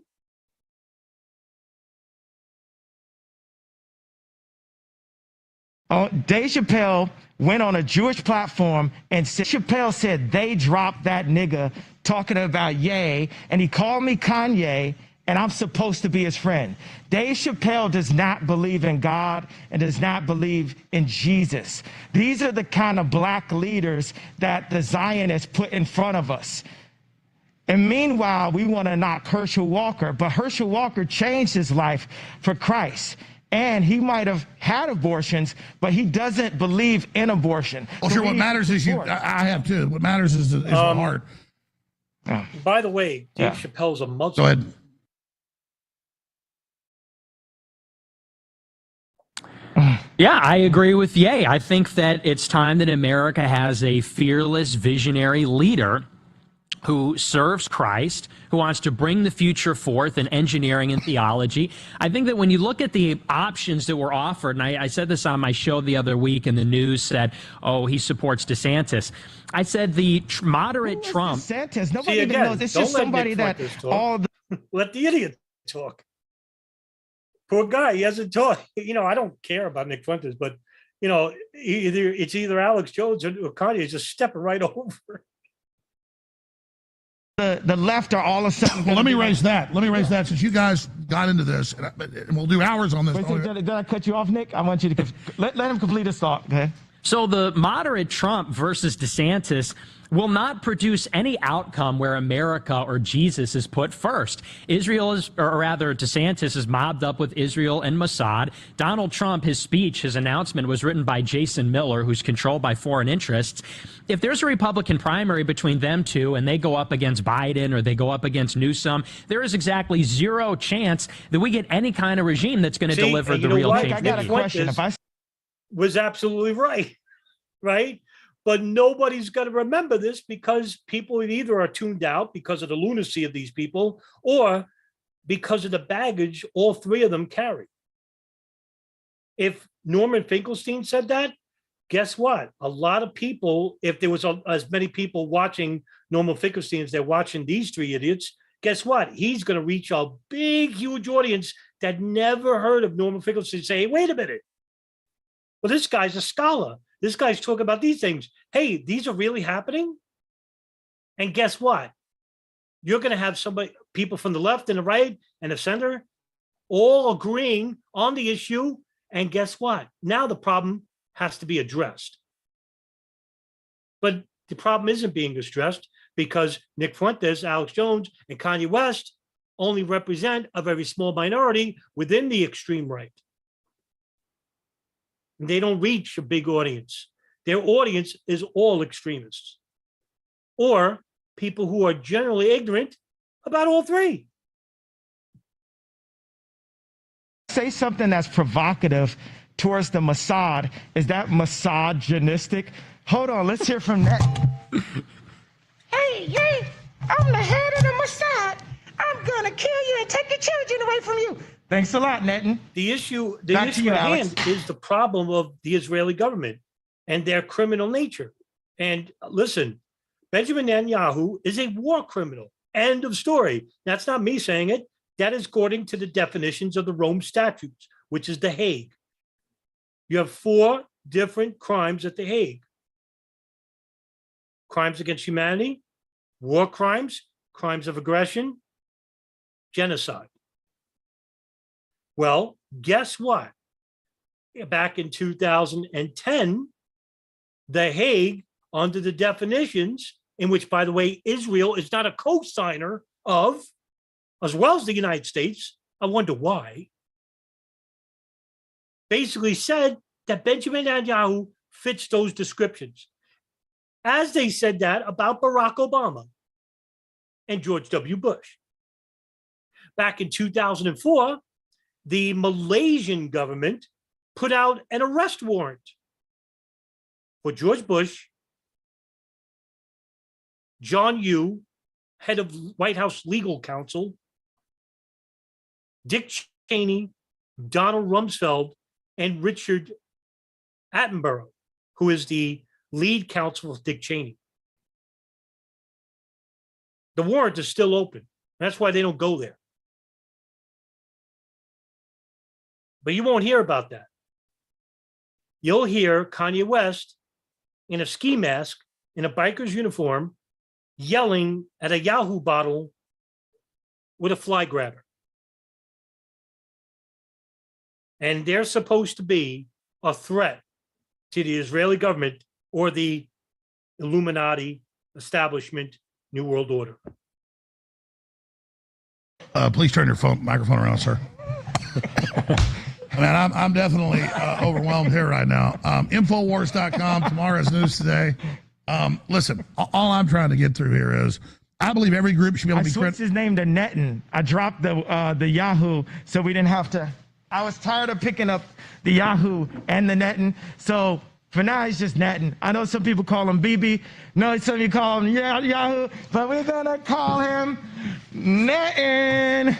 What you want, Netin? Hey, right after this, I'm going to say you're crazy. I'm going to take your family away from you. We're not done with you yet. You cannot cause free thought. We have to control the history books. We have to control the banks. And we have to go and kill people. Also, we're in the pedophilia. Ha, ha. You know what's funny is that here's a scenario, right? All this time that Kanye West is screaming and, fucking around, you could have had Nick Fuentes here basically talk about the criminal nature of the Israeli government. Now, of course, this is Nick Fuentes. He's an idiot. He plays a Groyper nationalist racist. So the points are already lost. But at least he makes a little bit of sense here. Does this make any sense whatsoever? And how did Kanye West actually think he was going to be perceived this way? In his mind, is he really saying that, oh yeah, people are still listening to me? That very well could be the case. But at the other hand, is he just faking this? And if so, why? And why is he allowing it? Why doesn't Alex Jones just say, hey, Kanye, you raised some interesting points. So, can you just calm down? No. They continue with this charade. And like I said, the overall picture is the people watching it. And who do you think is openly criticizing them? The left.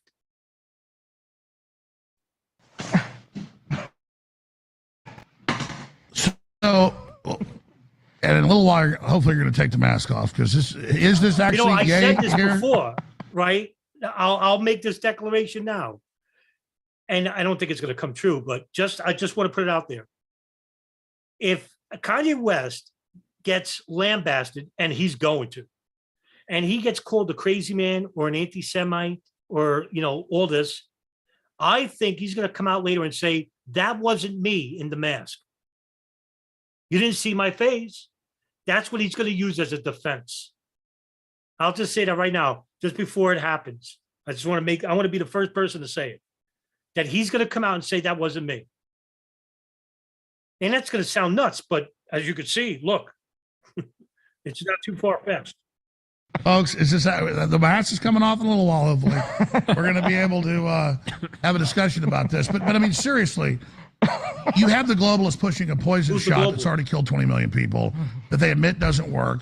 And then you're the bad guy for criticizing a group. What I'm saying is, when the left said white people are inherently bad because they're white the last 6-7 years, they opened the gates up. So what do they expect? It's wrong, in my view, to say any group is inherently bad or has these traits or whatever. We should judge the individual. But it's wrong for the ADL to have what are very racial policies. The ADL is played out. Nobody knows who the ADL are. Stop giving them attention. Nobody cares about the ADL. The great point. ADL is a racist organization. They are played out. But guess what? Nobody's going to listen to him. Look, he's wearing a fucking mask. The point's lost. No one's listening to this guy. They're basically saying, this guy's nuts. That's what they're saying. That's what the public is saying. Oh, this guy's crazy. No one's really listening to the point that the ADL does defame people for racial and prejudice bias that don't exist. Not all the time, but they do it to suppress on a political bias. That's what they do. But it's lost. Oh. Yeah, ADL shut up. Well, they run all the censorship and everything. They don't run anything. They're played out. We run the streets. Sure. I'm singling out the ADL. So That's we don't know who they are. No one in high school knew what the word anti-Semitic was until Ye made it popular. No, I hear you. It's definitely a tiger by the tail. Nick, you want to comment here? Yeah, I just want to jump in and say that, I don't think Ye or I are saying that any group is particularly bad or the Jews as a group are bad, but there are Jewish practices that are based on Jewish law, and there is clearly some kind of a Jewish mafia. I'll give you a perfect example. It was Ari Emanuel of WME that called for a total boycott on Ye. Ari Emanuel's two brothers are Zeke Emanuel, who is the architect of Obamacare in the Obama White House, and his other brother is Rahm Emanuel, who is the chief of staff for Obama and the mayor of Chicago. Their father, Benjamin Emanuel, was part of the Irgun, which was a Zionist terrorist group in the 1940s. The definition of anti-Semitism, according to the State Department, is if you say Jews have any allegiance to Israel, it's anti-Semitic. If you say that Jews have any kind of conspiratorial influence in America, it's anti-Semitic. So we're supposed to believe that if Rahm picks up the phone and gets on a call with Zeke and Ari, and they talk about their jobs, which are running Hollywood and running the Obama White House, a conspiracy. Okay, well, I have to make a If correction. we acknowledge that happened. Israel was not running the Obama White House. In fact, Obama was not a very good ally to Israel. And Benjamin Netanyahu made this quite clear in his memoirs. One of the biggest issues about the Obama administration was that he would not engage in a war with Iran because, according to Obama's own memoirs, he basically said, I didn't want to create Iraq 2.0. But at the end of Obama's administration, he gave the largest financial aid package to Israel in White House administrative history. So, there's that. But then again, I mean, you had Libya and Syria, which are basically war crimes on Obama's part. That helped, guess who? Israel. And, if you want to go even further back, that probably fulfilled a part of the Oded Yunnan plan, basically, which was to basically subjugate the Arab nations and basically separate them and destroy them from within, or to have Arab governments become allies to the West. And, by default, that's Israel. Happens, we're called anti-Semitic, but it's the truth. It's a truth that they make those calls, and it doesn't mean that every Jewish person is in on it. There are good Jews like Darren Beatty and Laura Loomer, and there are lots of fine Let's have people. Laura Loomer call in. Also, it's like there's Jewish people that are basically hiding me under their floorboards right now, under their wooden floors. Where? It's like a reverse version. What? Who's hiding under the floorboards? Palestinians. That's who they're. Holy man. All right, I'll let it Of the go. Holocaust, because there's Jewish people that saw how I was treated, and they're like, this is wrong. This guy just gave an opinion. I didn't cause any harm. I didn't harm anyone. All I said is, and I spelled it wrong because I was drinking alcohol, and we see the Bible says you can drink, but the king should not drink, right? And I shouldn't have been drinking. I shouldn't have said death con. That was a $2 billion tweet. Basically, I know you know about getting sued. Is that, God's sakes, with their generalizations of Jews, and they did generalize here, the really good Jewish community in Israel, who, I'll give it a good example. They're called the Black Dresses, and they're the widows of women, Israeli women, who go and protest at these military checkpoints. And they're Israeli women. The only group I know that ever gave them any type of attention was Vice. We did a documentary many years ago when Vice was actually good. They suck now. But you have good Jews who are fighting for the rights of Palestinians in their own country. And you get these idiots to talk about Jews and, the cabal and Alex Jones and the Illuminati. It doesn't help. It doesn't help at all. So let's expand. Yeah, that's also drinking. So let's expand on this. What you say is what I'm trying to say. Yeah. You didn't kill anybody. You're simply here saying this, and you're being demonized and attacked, and you're saying that is hypocritical. But that's what I'm trying to tell you. George Soros admits he went around rounding up Jews that thought they were being protected, stole their money, and sent them to Nazis. What my point is that's what the left does. Nelson, they hide by the way, black people. That picture of George Soros, does that remind you of like Larry Silverstein talking? Because that's what Alex Jones. That's Alex Jones, the Jewish they hide behind Jews. Conspiracy, whatever you call it. Behind groups, and they use racial politics to control. And so I think that's the most important thing, is to understand that we can all come together under Notice Christ. how he specifies, okay. We all coming together under Christ. We're not, instead of saying we all come together, because he doesn't want everybody involved, Alex Jones. He wants the separation to continue. They want the separation.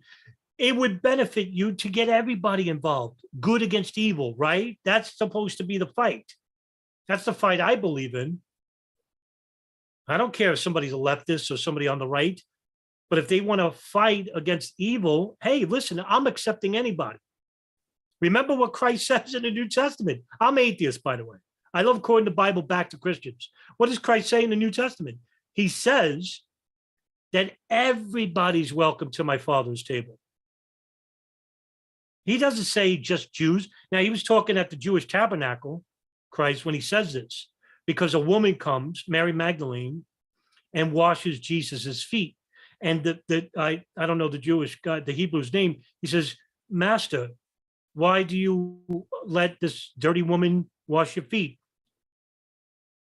And I think his name was Joseph. And he basically tells him, when I entered your home, did you wash my feet? That's a sign of respect, by the way, back then. And he said, no. Did you anoint them? She goes, this woman, through her sin, wept at my feet and cleaned my feet with her tears. And he then says, well, then why are you accepting her? He goes, because everybody's welcome at my Father's table. Do you think Donald Trump or Alex Jones are true Christians? They don't care about everybody. They want the specifics. They're messaging a certain demographic, a certain political affiliation. Now, whether you want to believe that was on purpose or not, it's up for argument. But I'm saying to you, people in this room, that none of these guys in this room are ever going to be threats to the evil of this world. And when you look at people like, look at this guy, Kanye West right here, are you basically saying, yeah, this is the guy that's going to destroy George Soros or, Benjamin Netanyahu or Joe Biden? They are laughing, saying it's exactly what we want. We want you to look ridiculous. So this way, you can't connect with the whole of humanity. And you keep relegating this message to a specific demographic, and you're creating your own divide. So in other words, the government has to do nothing. The CIA has to do nothing. Israel doesn't have to do anything. These people are doing it for them. And that's the basis of why I'm doing this stream, to tell you, to show you the dangers of Alex Jones or Nick Fuentes or Milo or Kanye or Brooklyn Dad or Joe from Jersey or Joe Biden, any leftist or rightist who plays into this notion of, division. It's not just a right thing. It's not just a left thing. It's a human thing.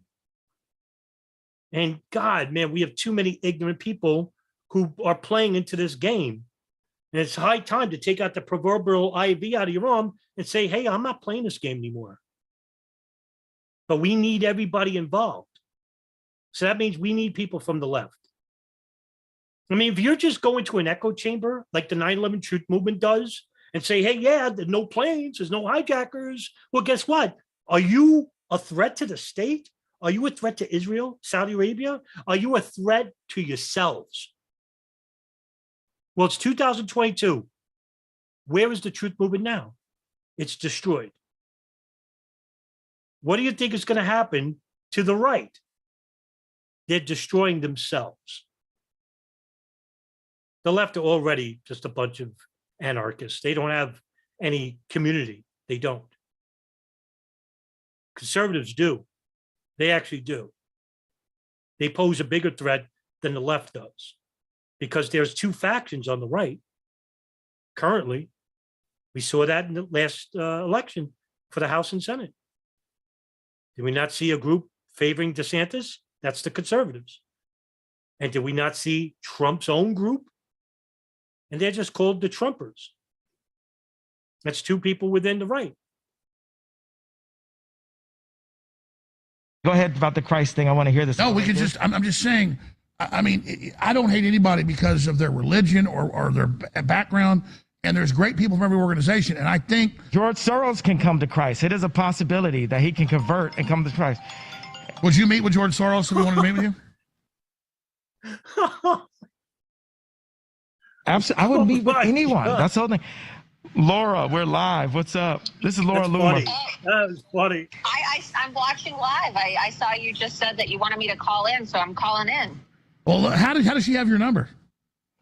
Well, she called me because she had some concerns about Milo running my campaign. No, that's great. So here's the deal. We've got Laura Loomer's number.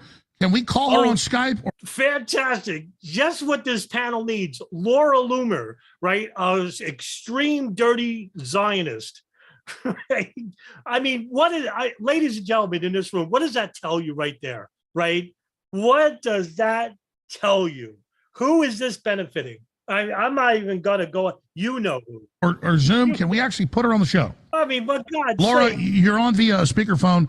Can you come on via? These are the people you would stay very miles away far from if we're talking about really serious issues. But they're all in one circle. Skype or via phone right now? Yeah, I can't do video right now, but I could do audio. I texted your producer. Oh, Laura, we're gonna call you right now. We're gonna put you on air in 2 minutes. why is Laura Loomer calling Kanye West and they're denigrating Zionists? Does that make any sense to you? Wow. Trash Milo. I like Milo. I'll call in right now. You didn't say yes. Yeah, they're gonna call her. They got her number. Okay, cool. Bye. This is crazy. Listen, all I'm trying to say is Milo's Jewish. I love Milo. Yeah.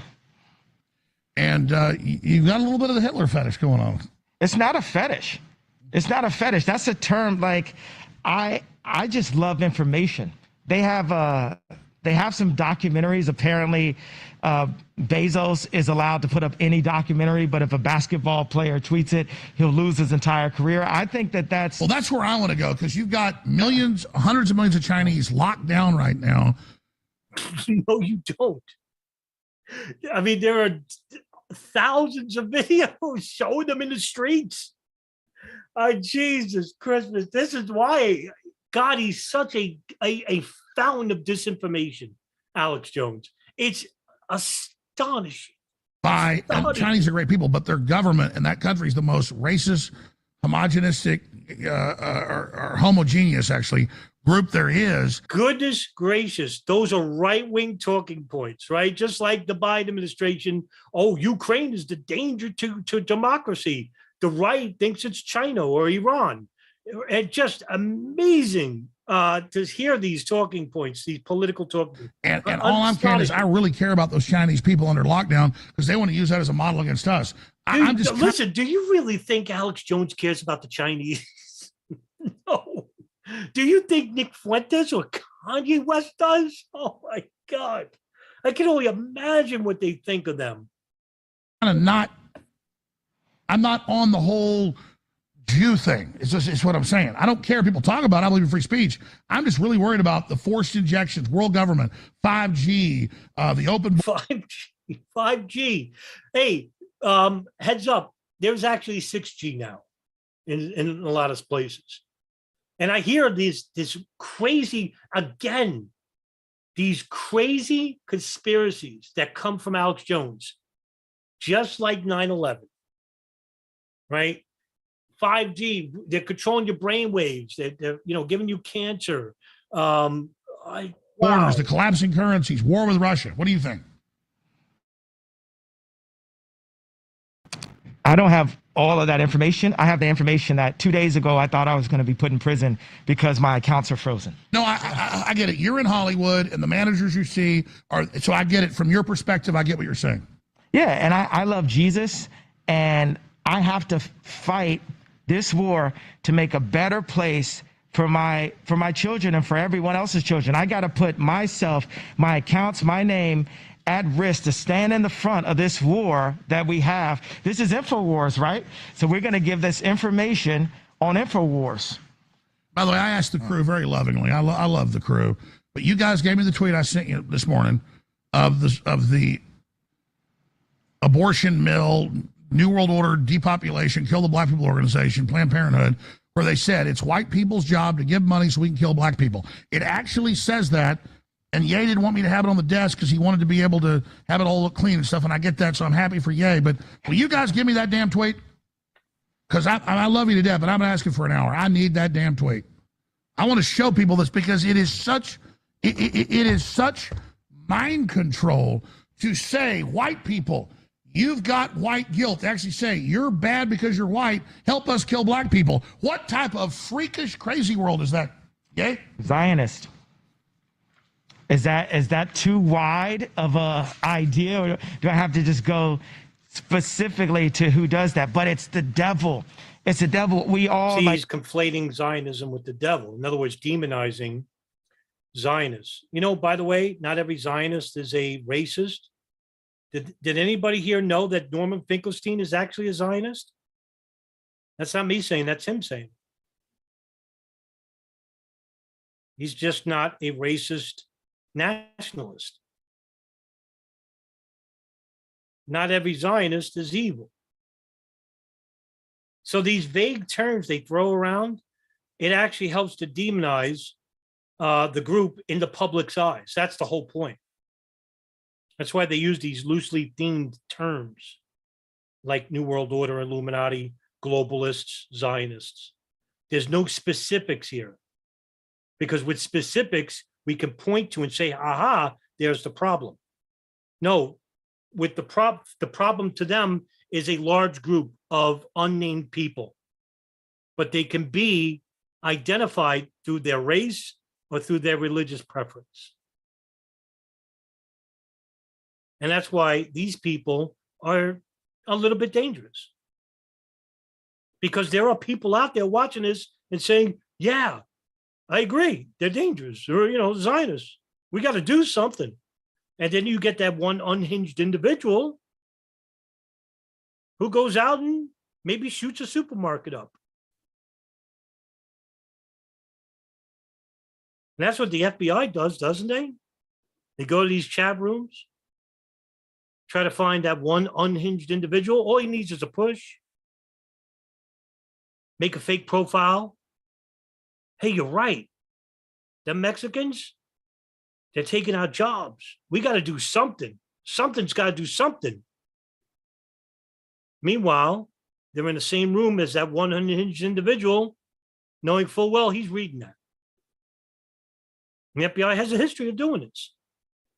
You ever notice that, you know, a lot of these mass shootings that happened in the last 20 years, the FBI knows about it already.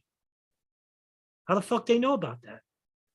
Well, if you paid attention to 9/11, like you should have, you would notice that in the weeks after 9/11, Bush administration gave full, unfettered, unchecked authority to who? The NSA, the FBI. Remember those walls that protected your privacy? Long gone. 9/11 was a pretext for all of that. And who's making fun of this? Alex Jones. Grandma used to say we all need Jesus Christ. And where I'm at, this position where God is, he's using me as a vessel. Everyone always knew that I was special, but now I get to be a vessel. And I feel so, you know, I'd like to go like into God needs a human being for anything. Anything. Christ even commands his apostles, says, go out and spread the word. That's all. He didn't say go out and force people. No. You know, I see this religious, self-appointed, grandiose hint of narcissism, like religious narcissism. Like it brings more authority and importance into a person's life to say that, hey, I'm a vessel for God. You know, you make yourself feel real important by doing that. Because I think that Kanye West psychologically doesn't think he is important. Now, you know, I made like I said, I made a previous video about him regarding the Tim Pool issue. And I said my piece about, you know, his history, which was a troubled history when he was growing up. He was picked on in high school. He was called gay because he walked a certain effeminate way. Well, it was perceived as effeminate. And I remember he says that, you know, back in 2006 in an interview with MTV, what did he say? I said in the video that, yeah, he goes, that's when I came out against homosexuality because I was perceived as homosexual in high school. I think there's a lot of like societal abuse on Kanye West when he was growing up. And if you could take a look at his mannerisms today, like he's very angry looking in pictures. He's never smiling. He's been, I'm not going to say it's all his fault. He's been through a lot. And he reacts violently toward it because I do think that he has post-traumatic stress disorder because of it. Prayer. It's a prayer that my cousin wrote. Now, this prayer it's pretty long, so please don't cut me off in the middle of this prayer. I'm not. Go ahead. So what happened is we were doing a family prayer Zoom on Sunday, and his name is Wayne, and he tells me, he says, Kanye, he's like, bro, my name's Jay. You say a prayer. And then I said my prayer, and I felt that it was very profound. I felt like it was Jay-level bars where I said, let's remove this whole conversation of morality, and let's stick to the Bible and say, either Jesus said so or Jesus said no. Hold on, I'm gonna wait till you drop this. Boom. I'm listening. All right, so, and I felt like that was profound. That's like a bar that made me top 5 streaming artists without an album this year. Either Jesus said so or Jesus said no, because we want to bring in our creative direction and our opinion and our moral compass. Forget the words moral compass. Is it in the Bible? What did the red letters say? What did Jesus say about it? And then we make our decisions off of that. So I said this, and then I had an idea. Let's stop hoping. Let's pray. Let's talk directly to God. Let's stop hoping for stuff. I agree with that. He has hope in here. And then I took it out, and then I put it back in. And then so I said this prayer, and my family members, they didn't say anything. And then he said his prayer, and the whole family was like, oh, that's the best prayer I ever heard. And he's like, I know. My prayers could be intimidating. I know. They're like, did you write that down? That was the best prayer ever. And I was thinking like, bro, why you set me up? Why you set me up to say my prayer right before your prayer? But this is his prayer. I was like, yo, send me that prayer, bro. That prayer was pretty good. It says, now, Nick is Catholic, so he doesn't like referring to Jesus as Yahweh God. But I am, am I black? Am I African? Am I Semite? What is they call me anti-Semite. They said I'm a nigga in rap. They said I'm black. They told me, say it loud. I'm black and I'm proud. Okay, James Brown, you tell me who I am. But I know that I'm a child of God, and I know Jesus died for us. This is the daily prayer written by my cousin Wayne. Yahweh God, thank you for life, health, and strength, faith, hope, and love, and another day to bless, protect your most holy name. I surrender. Again, with the condescending clouds in the background to make it look more comfortable for the religious. Even though Alex Jones himself is, somebody who plays that he's a Christian, but he's definitely not. All Yahweh God, and acknowledge that all things are spiritual before they are physical. For this reason, we also declare. This is openly mocking Kanye West. He's been doing it the whole time. And decree that you are the maker, master, ruler, creator, and guider of our spiritual lives. We also acknowledge our brother Jesus Yeshua and the blood he shed that gave us blood-paved pathways back to the Holy of the Holies. As we humbly come before you, your almighty throne of mercy and grace, we welcome your glory to rest heavenly upon our shoulders. Bless our crown with supernatural wisdom and understanding, Yahweh God, so that we may walk in the true knowledge of who you are and who you created us to be. Quiet our spiritual minds, Yahweh God, slow us down and put us in proper alignment and divine timing with the will and purpose you have for our lives. Open our spiritual eyes, Yahweh God, so we may better see all of the divine things of the Spirit.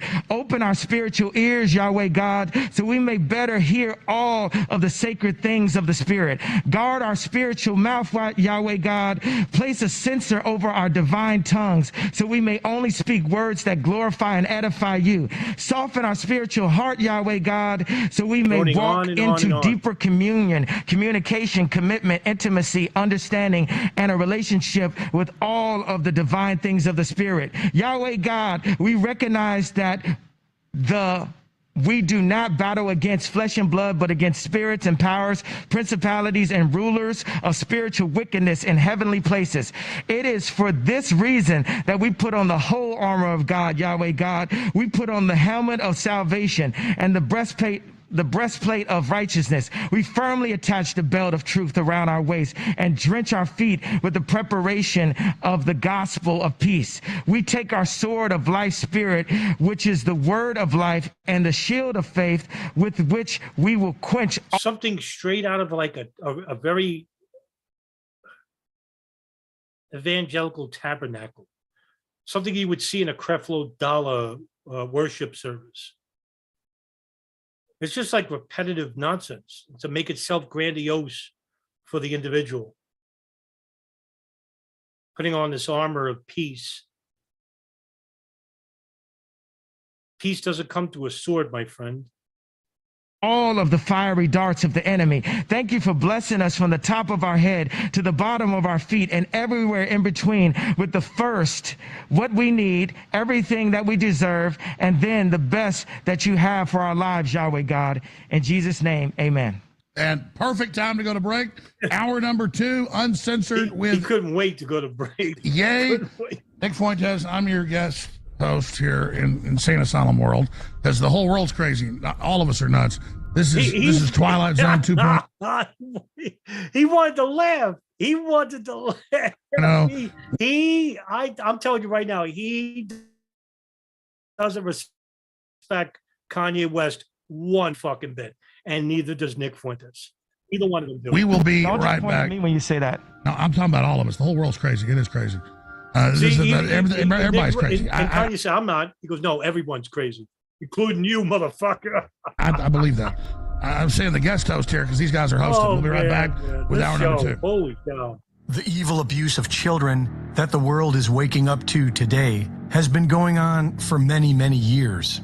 The Industrial Revolution was fueled by hundreds of thousands of children sold off of orphan trains at local fairs across the country, many of which were born within orphan asylums and referred to as foundlings. History shows us that not everyone sees an innocent child as someone to protect, and the Balenciaga scandal is exposing a hidden cult that celebrates the death and torture of children. The same photographer who placed the Supreme Court. This group with this industry, Balenciaga, but they won't ever talk about the largest institution that has created and facilitated the largest slave child rape incident in world history. It's the Catholic Church. You know, yesterday I was watching Spotlight, which was about the Boston parishes that were raping children in the 70s and 80s. And it was centered on Father John Gagan. And it was a big story. John Gagan sexually molested 180 boys in 30 years. That's a fucking lot. And he kept going from parish to parish. And this was all, you know, coordinated by Cardinal O'Day, who resigned under intense pressure when he found out that just in the city of Boston, that there were 91 pedophile priests. 91. And, you know, it's the biggest scandal in world history. The abuse and subjugation of child sexual slavery. And there's it's not even like a debate. It's the Catholic Church, number one. And in 1983, in just the city of Baltimore, they paid out $1.3 billion. I'll say that again. In 1983, in Baltimore, they paid out $1.3 billion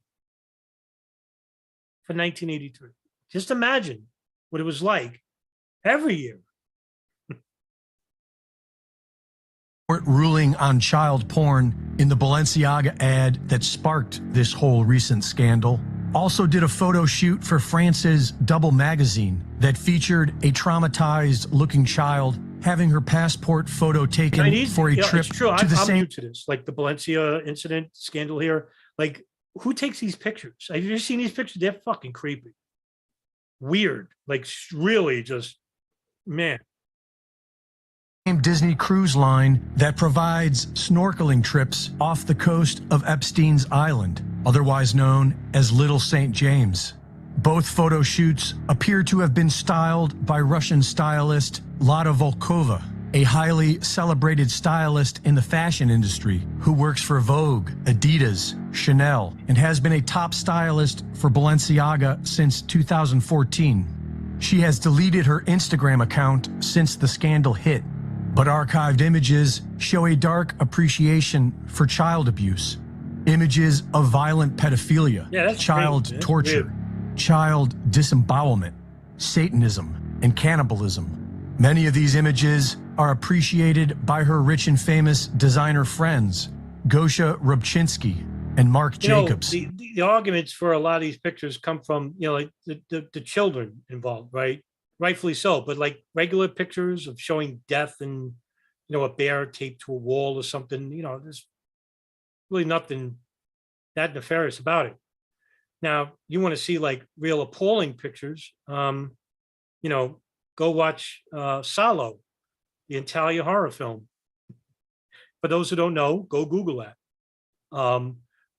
Made in, I think in the 70s, just, appalling.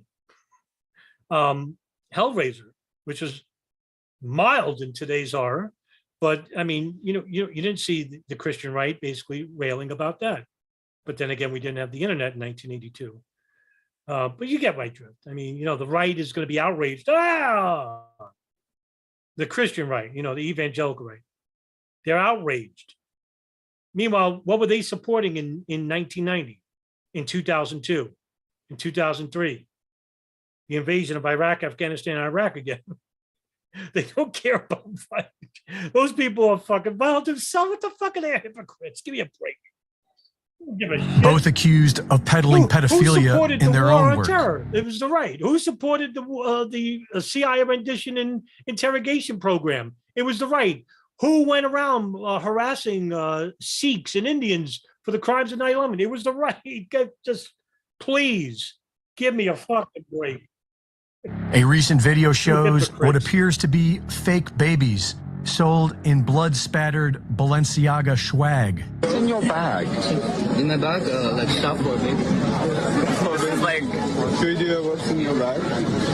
Yeah, can we do a what's in the bag, please? Should I hold it for you and you can take things out? Excuse me. Yeah.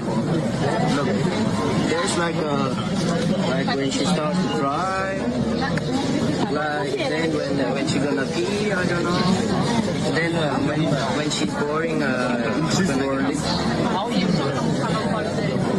Yeah, everything possible. Right as the Balenciaga scandal goes viral, Hollywood actress Nicole Kidman, who was recently glamorizing eating bugs, proudly releases her own Balenciaga ad on Instagram. From what we are learning about these people, it seems strange for us to put our faith in any single one of them. And by all appearances, this wasn't an accident. It seems to be another demoralizing psyop. The Balenciaga stuff just gets worse and worse. You're using TikTok as a reference.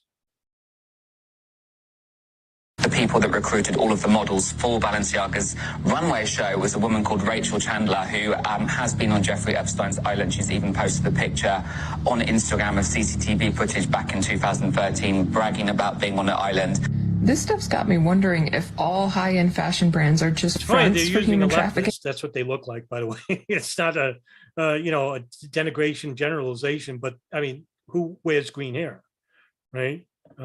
She's probably a socialist. But they'll use her as a point of reference because, hey, at least we're talking about sex crimes with Balenciaga. Meanwhile, they're probably making fun of her. So most of us know by now that Balenciaga got themselves canceled by having BDSM bears photographed with children. The same style bears were featured in one of their last runway shows, which was held in a mud pit, as if the brand weren't disgusting enough. But who opened for the show? Oh, shit. Yeah, Kanye West was pretty close with Balenciaga before they got canceled for that last photo shoot. Kanye's been all over the place for years. Everybody knows that. I'm sure he's been through a lot. I feel for him, but let's keep our eyes open, listen, yeah? This is more proof that Alex Jones doesn't give a shit about Kanye West. Why would this come up? Right? Now Kanye West has to explain himself. Let's see. Small club, and yet the majority of us still seem to obsess over them like royalty, which begs the question, do we have any power? And if we someday find that we do, what are we going to do about this evil? Reporting for InfoWars, this is Greg Reese.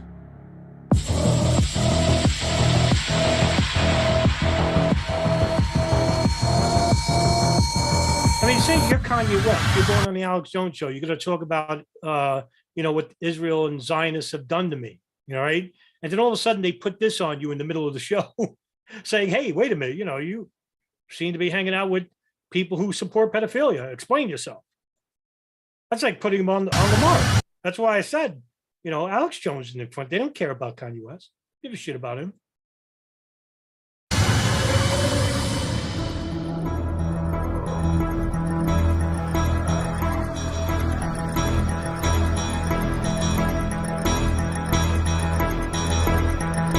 It's almost like we got Ye here. The whole building's just crazy.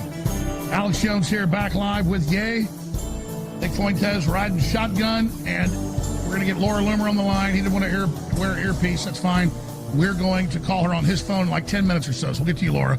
But he wants to get her on, so that's great. We'll get her on. Ye, let me bring up, since you guys want to get on this topic, the meeting with Trump. They're now using it. I wonder if that insert about Kanye West and Balenciaga was added afterwards without Kanye West's knowledge. Because if I'm Kanye West, I'm like, why the fuck are you showing that?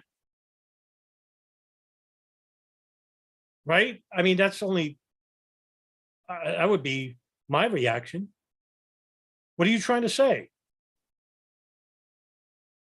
Against Trump, they're misrepresenting who Nick is, and I think that's fair to say. And they're lying about you, and they're trying to make it the new reason that DeSantis should be the 2024 front runner.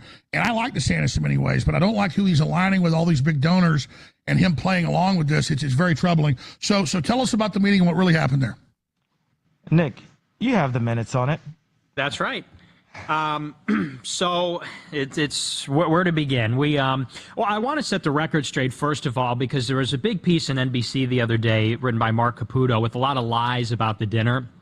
And I don't know if people were misquoted or if bad quotes were given, but people are being led to believe that this was somehow a setup or an ambush to make the president look bad. That's not true. Ye loves Trump. I love Trump. We came to the dinner to have a discussion with him about the 2024 race. Ye had a proposition for him. And so a lot of it was really put together in the last minute. I didn't even really know until I was at Mar-a-Lago. What he fails to realize is that, yeah, you may love Trump, but you bring baggage. You have a history. You said some very insensitive things, which could hurt somebody as a polarizing figure like Donald Trump. Is Donald Trump, if you want to believe Donald Trump's a racist or a misogynist, I have no argument with that. But I'm talking about on a public level here, that it doesn't help Trump being seen with somebody like Nick Fuentes. And Nick Fuentes is smart enough to know that. But he doesn't give a shit. He wants to be there because, hey, look, I'm with Donald Trump. And that gives me legitimacy to some level. That's what he's thinking. He doesn't give a shit about what Donald Trump's appearance looks like in the public eye. He only cares about himself. Lago, whether or not we would be at the dinner was something that Ye and I discussed on the flight there and on the car ride over.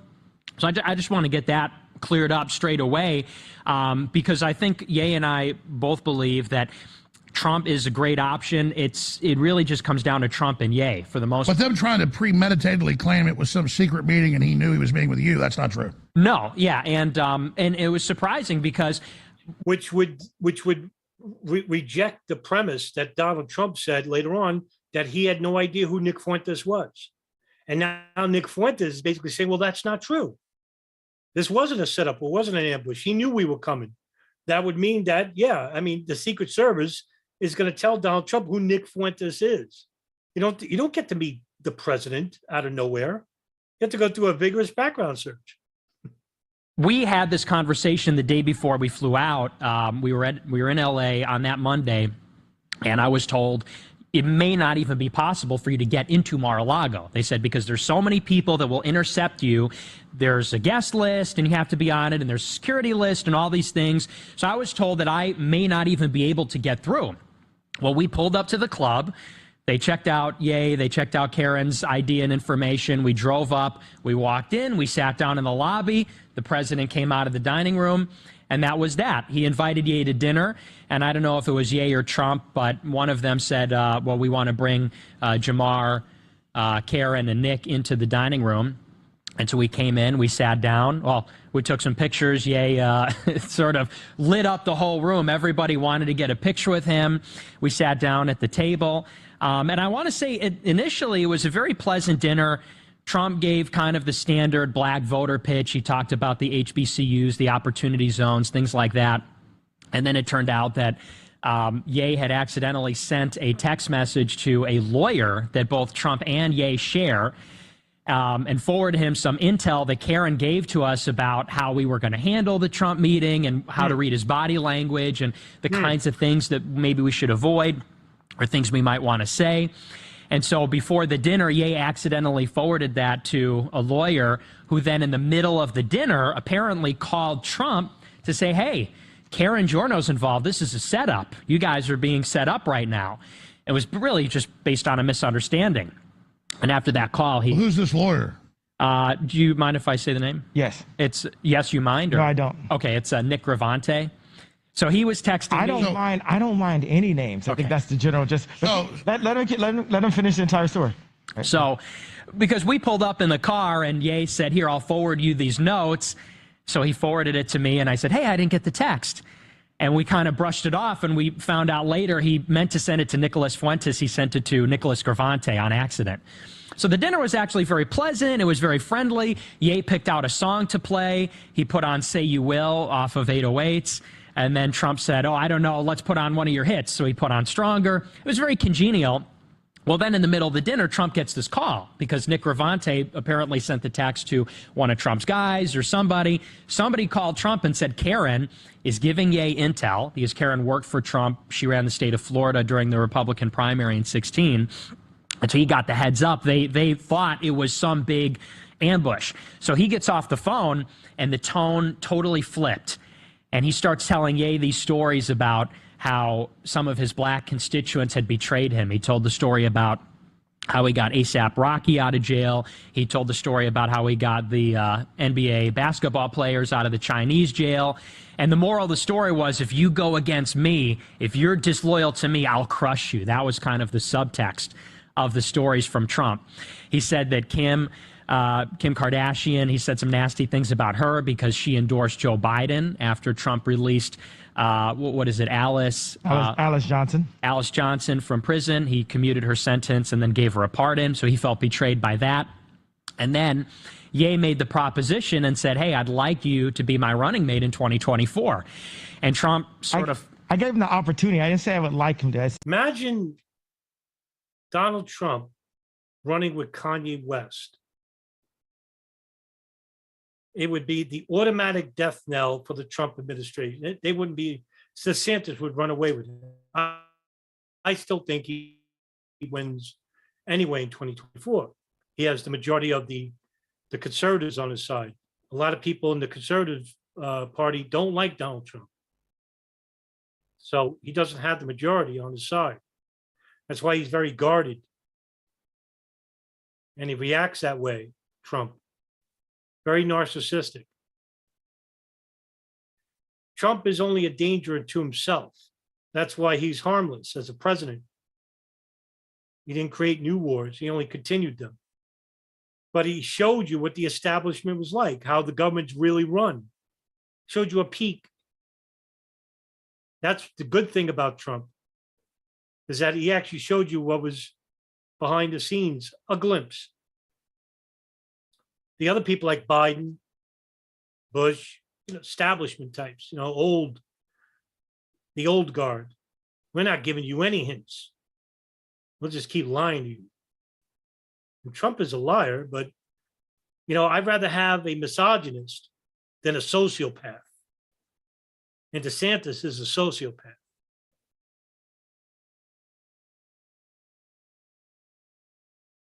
Said you have the opportunity. Right. Yes. To be my running So mate. if you had a lesser of two evils, Trump or DeSantis, it's Trump. And that's not saying much. That's why I don't vote. On a moral conscience, I can't do it. I don't believe in a left and right narrative. I don't believe in black and white.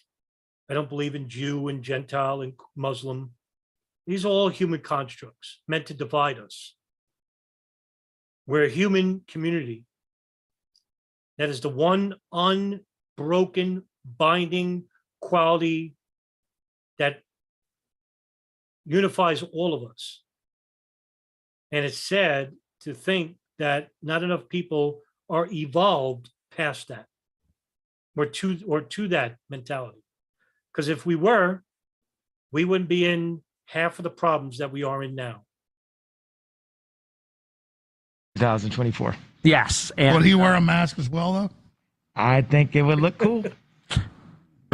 I do think Alex Jones just picking on Kanye. He's just picking on him, showing him true, and he just doesn't realize it because he's not, catching up on it. He really thinks that, oh, I'm giving a platform.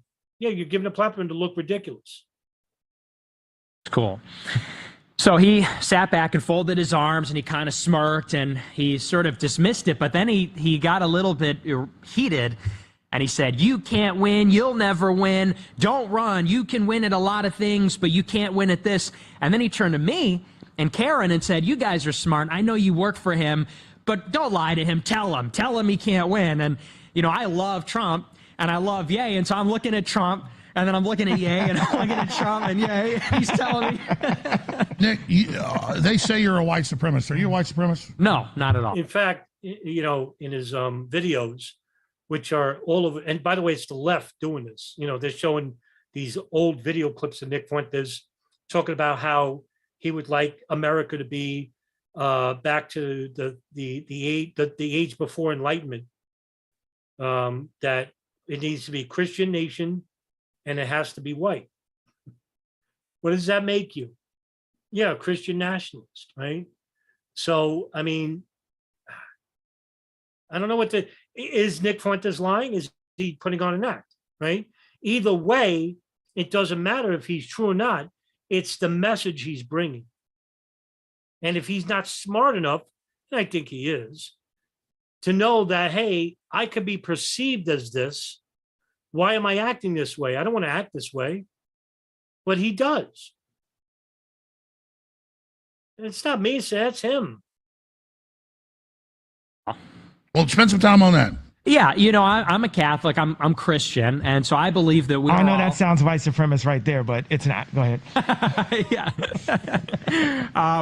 Well, I believe that we're all children of God. And so I think that black, white, red, brown, whatever, we're all siblings in a certain sense because we're created by God. I do, though, believe that there are races. He also said that having sex with a woman is gay. And I think there are 20 people in the room? Have you seen the video making the rounds on Twitter? He said that. In fact, Jimmy Kimmel, host of the Jimmy Kimmel Show, named after him, played that clip and made fun of him on national TV. Said that having heterosexual sex is gay because he's a virgin, Nick Fuentes. And he has a very negative disposition toward women. And he's made a lot of comments about degrading women too. I've seen those videos back when he had the mustache. There are black people, there are white people, there are Hispanics, and these differences mean something to people. He's also friends with Vince James, who's host of the Red Elephant Show, who's an outright racist, outright Christian nationalist, who once said that, I am part of the Christian Taliban. Things to each other. That doesn't mean that we can't get along. That doesn't mean. But the left's saying it's bad to even have a culture. They're saying none of us can say I'm this or I'm that. Right. They want to melt us all down. That's what globalization is. They want to globalize the government, the economy, and the population. They want It's to. funny because you want your own globalization, but you want it to be a Christian nationalist form of power. That's what Christian nationalism is. You want it to be run just like how Great Britain was run or how Italy is run. Government. They want to globalize the economy through free trade. With no culture. Exactly. And the population through immigration. And they want to make it so that in 50, 100 years, there are no distinct nations. There's no distinct peoples. So nobody can stand up to them. Right. Just a slave class, undifferentiated. That's what they. It's funny because you share so much qualities with the left in that regard, because you too want your own class.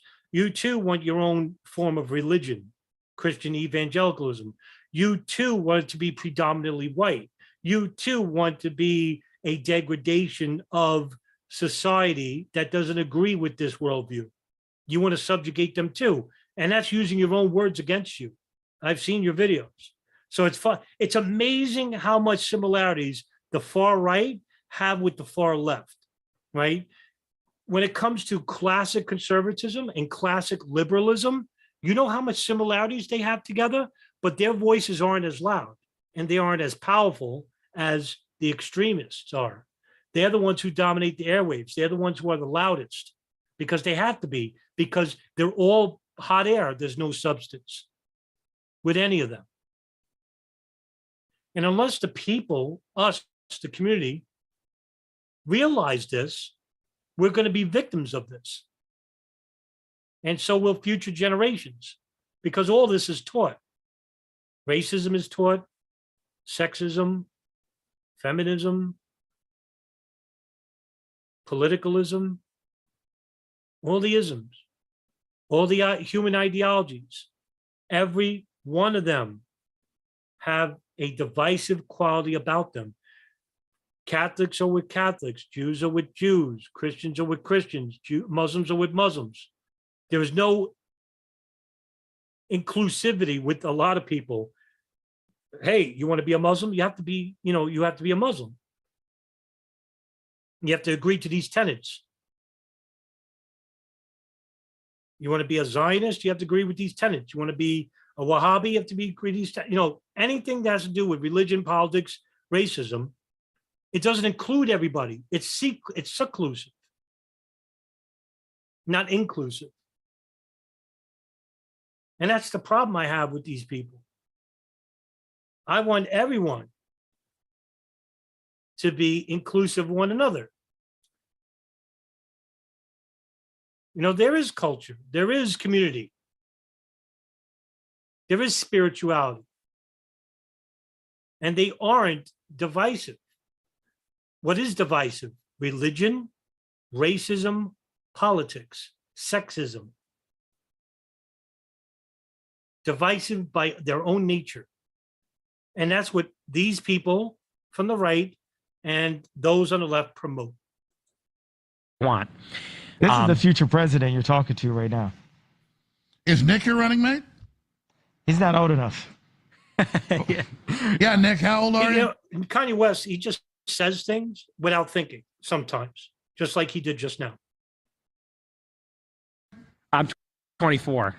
Maybe in a few cycles. And Trump loved Nick. He looked at me, he said, "Where did you find this kid?" He had no idea until, what's the guy that wrote the speech that you Meanwhile, didn't... like I said, Donald Trump did some defense because the media came out and said, "What are you doing with a white nationalist?" And Trump basically said, "I had no idea who Nick Fuentes is."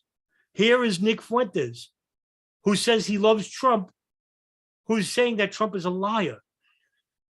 Like Jason Miller. Jason Miller lied afterwards, after they found out who you were. And what did Jason say in the press to start off? Because it started to be like a series of lie after lie after lie and fake. It wasn't a tweet. It was a truth social after truth social after truth social. So give them the rundown on that. Unreal. Yeah, so initially, we didn't publish anything about the dinner.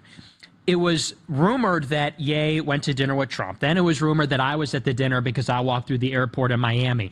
Then there was a statement from Jason Miller, who spoke as a representative for Trump, and he said, well, Nick Fuentes was not at the dinner. And it was only at that point, which was a lie, It was only at that point when we began to respond, and Ye said, he can't say that. Nick was at the dinner. That was a lie. But, I mean, I actually like the speeches that Jason Miller wrote. Maybe, I mean, he was just scared.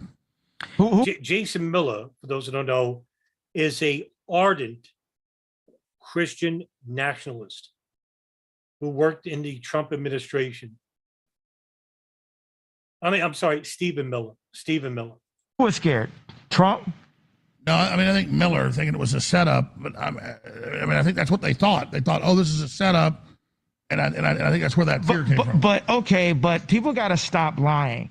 Our leaders, our politicians have to stop being afraid and being so political, and we have to put Christ first. And no, we don't. You know, there's a reason why we have separation of state, and you know who created that?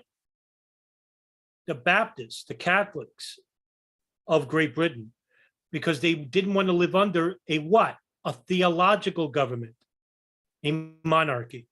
So they went to the United States to create a separation of church and state where the people would not be, those who wanted to worship freely would not be subjugated by the state, and vice versa. Those who didn't want to worship would not become under a religious government. Separation of church and state. Separate the state, separate the church. What does that mean? Freedom to govern and freedom to worship without interference by both. That's what the Dansbury Baptists said in Connecticut when they wrote that letter to Thomas Jefferson. And the people who founded this country, great men as they were, they had faults, but that part was right. Separation of church and state. Why? Because you don't have a religious government taxing you based on religion. Yeah, they tax you now because, you know, we're led by the Federal Reserve, which is a criminal organization. But nevertheless, what the people from Great Britain wanted to do was basically create a country where there is two separate entities that didn't interfere with one another. And that is the beauty of this country. That's what made us separate from the rest of the world. You know, we have a monarchy in Great Britain. We have not a strong monarchy, but we have a monarchy in Saudi Arabia. And that's a family monarchy, the only family monarchy in the world. You have other countries that are run by Sharia law. You have African countries run by the Christian church who burn witches and homosexuals. Yes, they still do that in Central Africa. That's why the Christians, evangelicals, go there to spread the word, because poverty breeds ignorance. They're not going to Tech Valley. They're not going to Sweden or the Netherlands, well-off countries, because they're educated people. Religion, especially monotheism, the literalists, they go after the ignorance, the poverty-stricken, and take advantage. Anything comes from this, like, the best thing that could come from this is I'm the president of the United States in 2024. The worst thing that could come from this is our leaders are held to Christian values, not Zionist values. Now, let's talk about the difference of Trump's Truth Socials. Yeah, so he put out 3 successive posts. There's 3 responses from Trump on Truth Social, and they just get more sort of erratic as the pressure grows. You know, the first one, he says, it was a very uneventful dinner. I did meet with Ye. The next post was, I don't know who Nick Fuentes was, and it was totally uneventful. The third one, he says, Ye, a very troubled man who happens to be black, came for badly needed advice. And so it just kept getting more and more sort of angry and erratic. And I think what Ye's getting at, and I don't want to put words in his mouth, but Trump is surrounded by handlers. He's surrounded by people like Jared Kushner and Jason Miller. He's got 3 campaign managers. Jared Kushner bailed because he got what he wanted out of Trump, right? What did Jared do when Trump was in office? He got the Abraham Accords. Jared Kushner with his best friend Bibi Netanyahu at 666 Fifth Avenue. They brokered the Abraham Accords, which opened up investment from the Gulf states into Israel. What did Netanyahu? You know what's funny is that they supposedly love Trump, but yet they're also dogging him. And I just wonder, you know, I have to wonder what the overall premise was for all 3 of them, especially with Nick Fuentes and Kanye West. What was their purpose? To look and act as ridiculous as they were. Nick Fuentes doesn't act ridiculous, but, you know, coming in, in a blue sweatshirt, and doesn't help. Look a little professional. I mean, you did raise some interesting points. Kanye West tried to, but he couldn't help himself. And he looked quite ridiculous throughout most of his presentations. So that didn't help. They claim to love Trump, but meanwhile, they're criticizing Trump. At the same, it just seems to me like they're signaling out a group of policymakers or politics and just makes them all look ridiculous. Wonder if that's the whole point of this. Or is it really that they don't know what they want? To say about it exactly. Netanyahu loves it, of course, because this. But let's expand on that. I love Jerry. Hey, this is Ned. Okay. No, keep going. My point is Keep that going. That's what I was. it's fair, though, for Trump that it is a political attack to claim that he endorses or represents even the views they claim you hold that you don't hold. So clearly, you can see how the media is using you guys as an attack on Trump. They're using us to try to put this guy we've never heard of, DeSantis, in office. Like, DeSantis is going to play by the book. The thing about Trump is this guy is one of the best presidents we have. He's top 5 presidents. He's top 5. Yeah, he's not the worst, not by a long shot. But he's not top 5.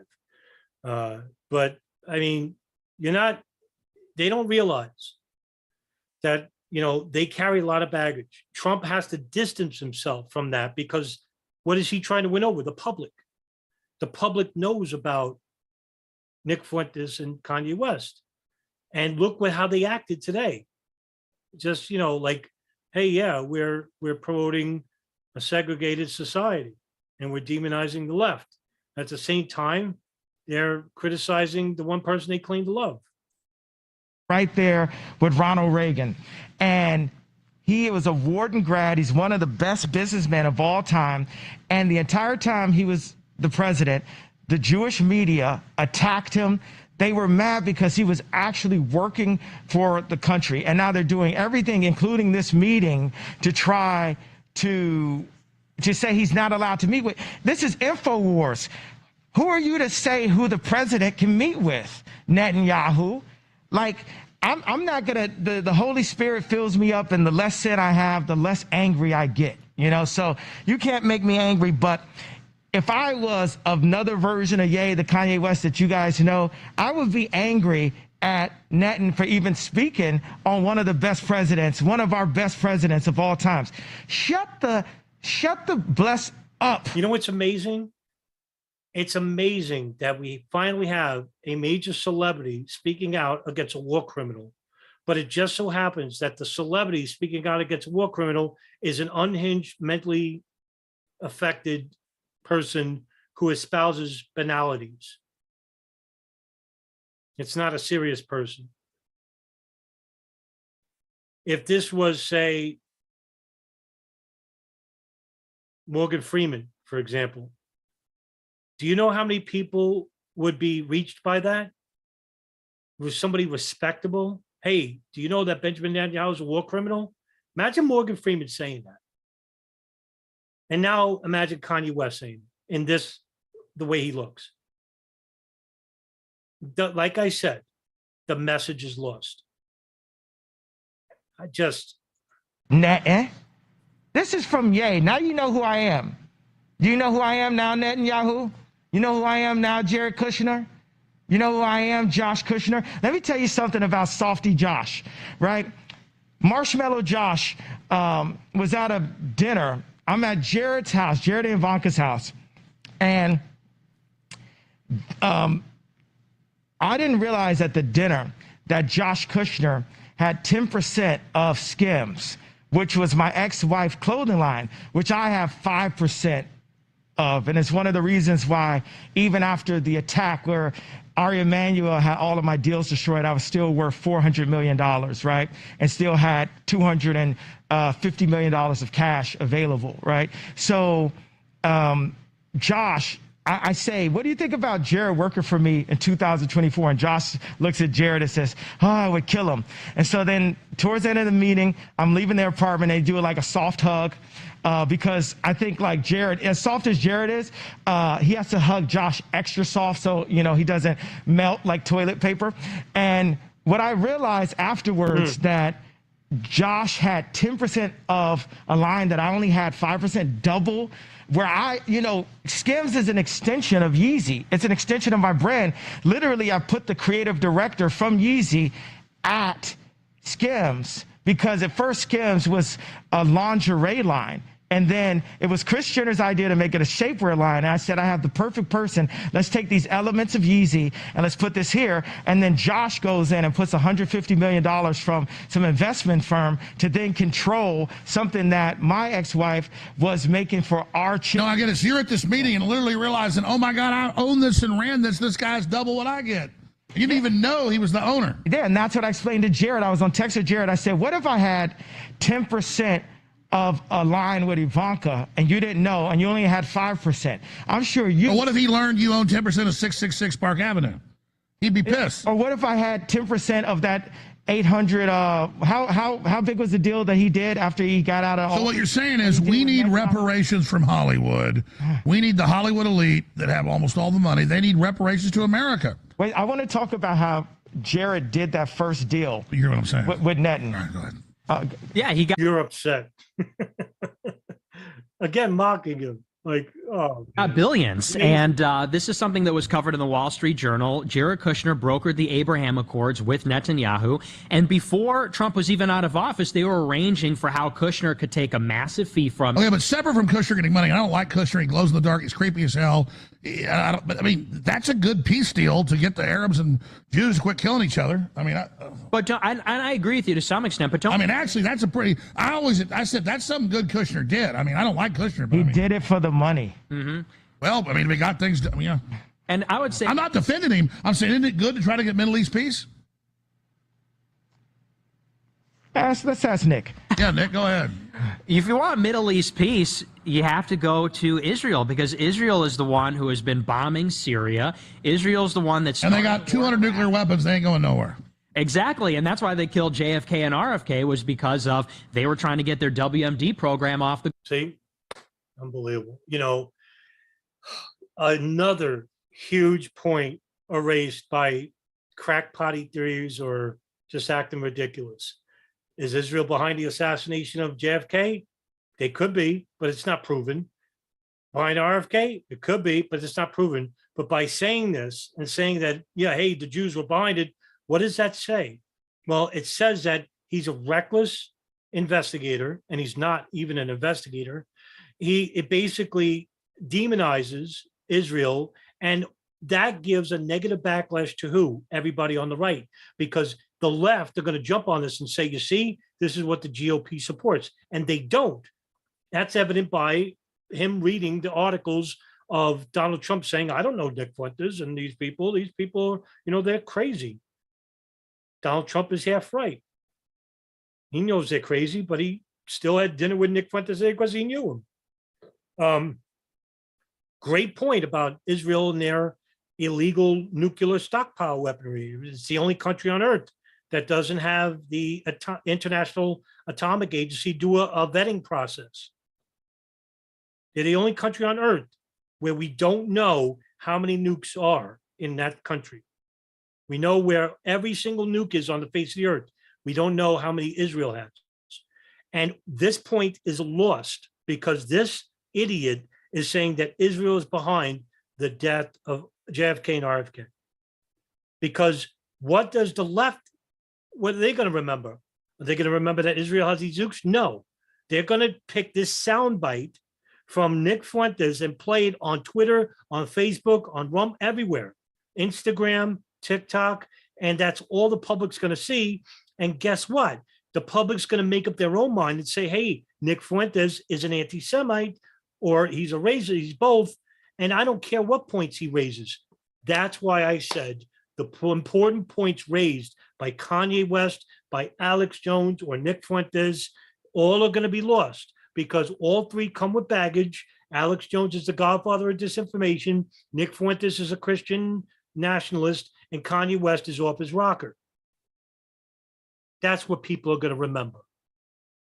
Ground. Operation Apollo. It was Jack Kennedy that wanted IAEA inspectors looking into it. No, and that is probably one of the main, that's one of the reasons Kennedy got killed. That was what we need to say right now. How embarrassing is that Alex Jones, the minister of disinformation, is correcting Nick Fuentes, saying that's not the whole reason. And we're going to bring Ali on in a second. Both my parents were educators, right? And we're here as the educators.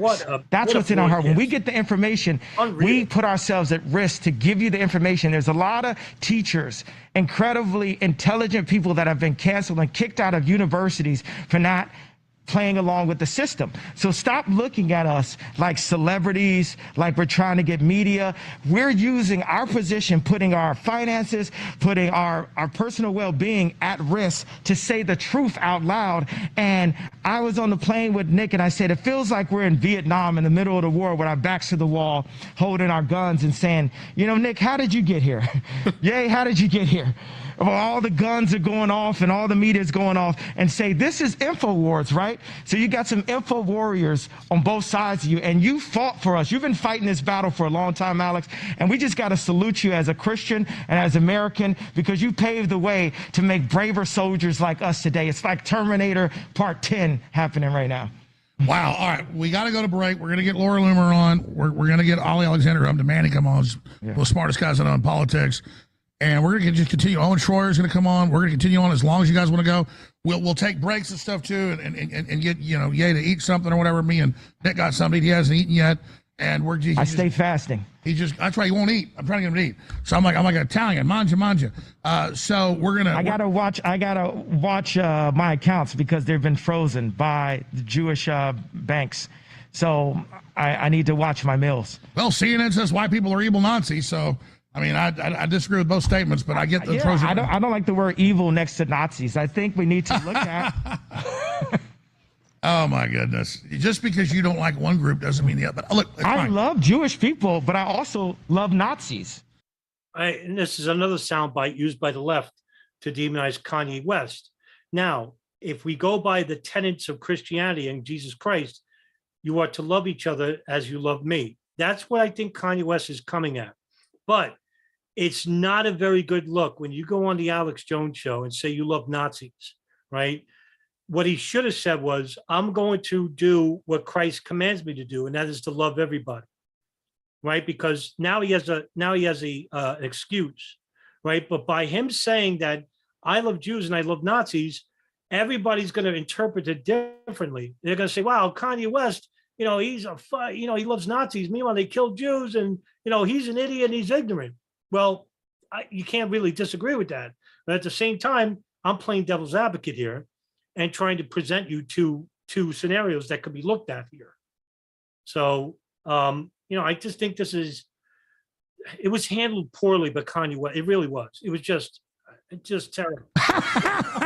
Oh, man. Well, I have to disagree with that. I mean, wow.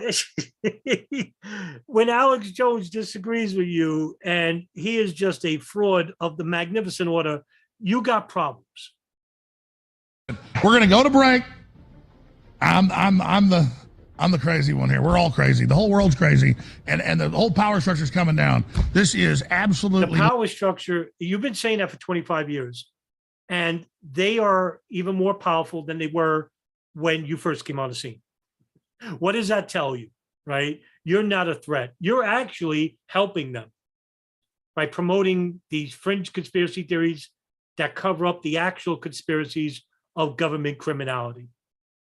So in other words, you claim to fight against the state by helping the state unwittingly, I'm going to presume, by promoting false fringe conspiracies. Lit. This is lit. Number one show in the world right now. Everybody's tuned in everywhere. Because if you were a threat, you would get the Norman Finkelstein treatment. You wouldn't have this show. You wouldn't have Rumble. You wouldn't have BitChute. You wouldn't have this online platform where you sell fake vitamins.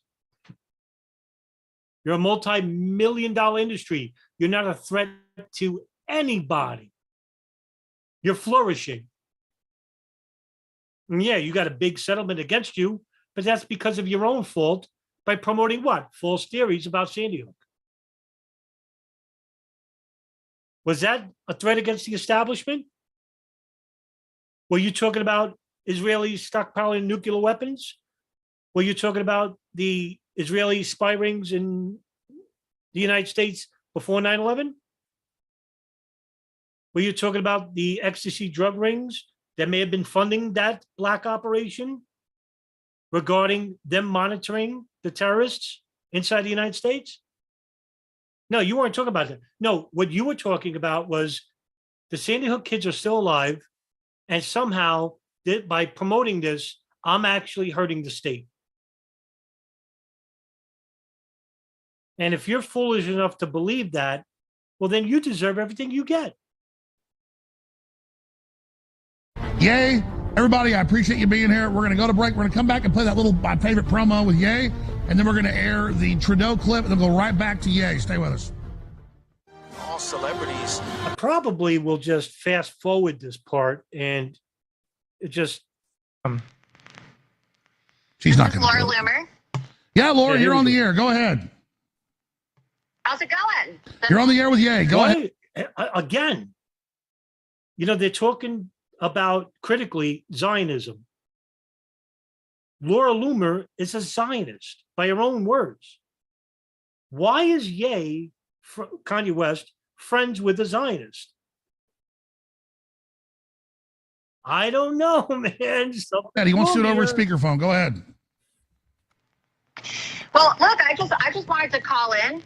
You know, I see that everybody on this stream has been canceled in some fashion, and you know, I've also been canceled, and you know, I have a unique perspective because you know, I'm Jewish, and I happen to be one of the most banned and censored people in this country, and so you know, I just wanted to talk about cancel culture and you know, the act of debanking and deplatforming from my perspective, because you know, I was really one of the first people that experienced all of this cancel culture. And I would wait a minute, time out. You're late to the party, kid. Right? And you know, there have been people who were canceled before you know, when the internet started. One of them was Ryan Dawson. And you know, that guy back in 2000, I think 7, 8, YouTube started in 2006. You know, he was getting canceled right off the bat, almost. I have a lot of his old videos downloaded, but like,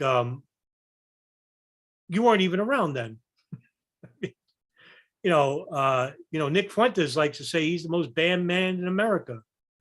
Well, Norman Finkelstein, not only was he banned from speaking openly about the Israeli government, but he was fired from his job.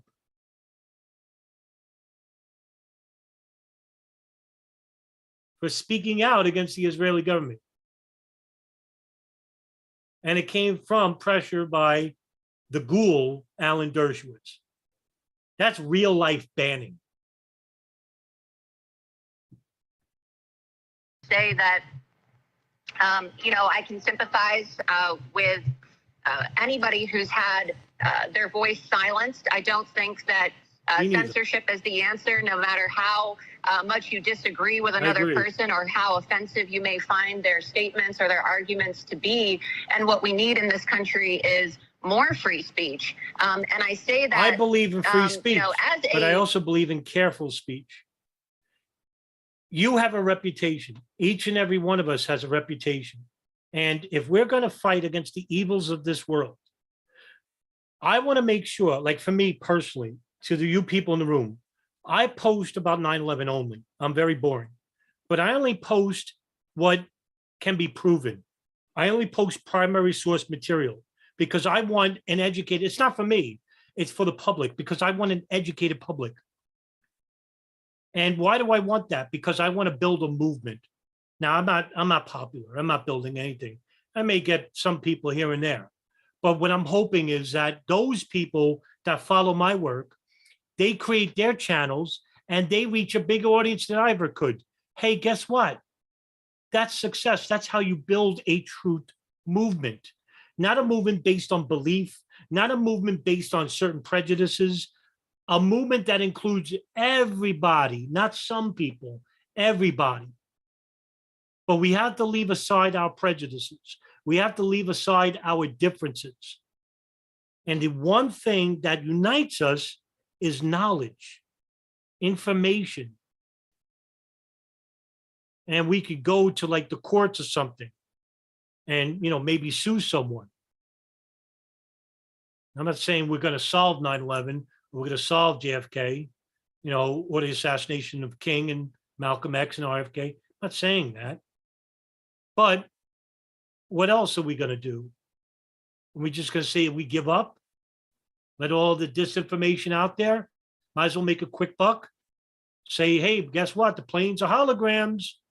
Hey, support my Patreon channel because I'm saying it. No, I really do want to hold people accountable for egregious crimes. Because I do believe that we can have justice.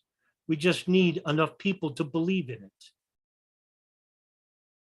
Now, that's my problem with people like Alex Jones. And we can't, if we're going down the road that we're going now, then you can't look at your kids in the face and say, hey, at least I tried. Because you didn't try. You gave up and you basically said, either fuck everybody, and that's sometimes I think that way, or you're going to continue on and fight against a monolith, because that's what we're up against. There's a war on two fronts, I used to say, with 9/11. One is a war against disinformation, and one is a war for information. The fight for information is the worthy one. We're trying to get information from the state, from foreign governments, and currently we're suing Saudi Arabia. And I always said that if we can get to Saudi Arabia, we can get to Israel. We just need enough people on our side to do this. And it's unfortunately we don't. Here's my rant. Jewish American woman watching this stream and, watching the plague of cancel culture that has really swept not just our country, but the entire world over these last few years. And I will say that being Jewish has never saved me from being canceled. It never stopped the banks from shutting down my access to my bank account. Being Jewish never prevented me from becoming, like I said, the most banned woman in the world. So I just wanted to make it clear that while, there's no disputing the fact that groups like the ADL and AIPAC and, powerful, left-wing Jewish individuals, and in some cases, right-wing Jewish individuals themselves are advocating for cancel culture, there are Jews themselves who have also been canceled. Yeah, you shouldn't be penalized for what other people done. What's funny is that I agree that's with it. completely opposite to what Fuentes and Kanye West are promoting, right? They're saying that it's the Zionists who are canceling them. Meanwhile, Laura Loomer, who's a Zionist, is saying that, no, she's being canceled, but she doesn't say who, right? She doesn't say who. called yourself more like Martin Luther King the other day than Malcolm X. I tend to agree with that. I like Malcolm X. I've read his writings, listened to him, incredibly smart intellectual. He was downtrodden. He was telling people to stand up. He was an amazing revolutionary for his time, an amazing man. But I think Martin Luther King was more powerful, and even Malcolm came around to his worldview of By the thinking. way, I'm more agreeable to Malcolm X's worldview than I am with King. Malcolm X, the establishment, like the federal government and the FBI, were far more afraid of Malcolm X than they were with King. Now, they tried to get Martin Luther King to commit suicide. They didn't do that with Malcolm X. What they wanted to do was have him as an informant, because they knew that Malcolm X actually resonated more with the African-American community than King was. And not only that, Malcolm X was a militant. He wasn't afraid to pull out a gun and defend himself. King believed in nonviolence. Now, there's some pluses and minuses to both of those worldviews. But when you put it all together and you find out all the benefits and leave out the weaknesses, well, that's how you get stronger, right? And that's what they feared. So that's why King was assassinated and Malcolm X was assassinated. And later on, you know, Robert Fitzgerald Kennedy was assassinated. And so was JFK. So who benefited from all this, right? And no, my issue is, you know, it's the Alex same Jones thing. is wrong. Alex Jones said that Malcolm X actually, you know, agreed with King's worldview. Well, not in his letters, because Malcolm X used to say in his lectures and letters that he disagreed with King's nonviolence approach, and that he thought he was an Uncle Tom at one point. And then when Malcolm X went to Mecca and Medina and became a Muslim, he actually softened his view toward King. He didn't agree with King's worldview, you know, political view. We're talking about here is that you know, Laura Loomer has been censored, Laura Loomer has been attacked, and Israel has the most draconian COVID shots against their population of any group. So I'm saying, why aren't they exempt? Because there's a and China. It wouldn't be Israel. I mean, Israel is draconian, and yeah, I agree with that. But the United States shut down businesses. Did Israel do that? I don't think they did. Criminal group posing as them. Christ talked about this. That is trying to manipulate and pose as the leadership of every group. There's groups that claim they lead the black folks that aren't caring about blacks. There's groups that claim they care about white people that aren't really caring. There's groups that claim they're Jewish that don't. I think that's really what we're talking about. Do you disagree? I agree. And as I talk about, I think about it, it's like, I got to say, I love the Zionists. I love the people that blocked my bank account, because God runs the world and uses everyone. He hates the Zionists, and now he loves them. You just don't know what to believe with this guy. There's a power structure under God that starts with the 1,000-year-old families such as the Medicis. Then it goes to the Vatican, which is in bloodline to Peter, not Paul. Then it goes to the financial groups, BlackRock, Vanguard, and then to the governments, where we can go into Putin territory. And then it goes to Hollywood, the Rahm Emanuels. That is the first smokescreen to get past. And we're just breaking down those smoke screens. Hey, Ari, how you doing, Ari? Hey, I want to jump in really quick, and I will say. Yeah, Laura, you're on the air. Go ahead. The blacklisting of, you know, people like Ye, people like Alex Jones, people like Nick Fuentes, people like myself. You know, everybody watching should understand we're living in a dangerous time now where people are being shut down and having their money frozen. Okay, imagine not being able to access your bank account because somebody in a boardroom decides that they don't agree with what you're saying. And so, you know, for people who are critical, you know, of Ye, Nick, Alex, myself, or whoever, right? Just think of how fast the tables could turn. And I think this is what you've been talking about for years, Alex. You've been warning people about what's coming for years. And now people want to act like, oh, well, how did we get to this point? Michael Collins Piper. He actually did that. People like Alex Jones actually fear-mongered people, no better than the national media. That's what they do. censorship is the reason why we've got to this point.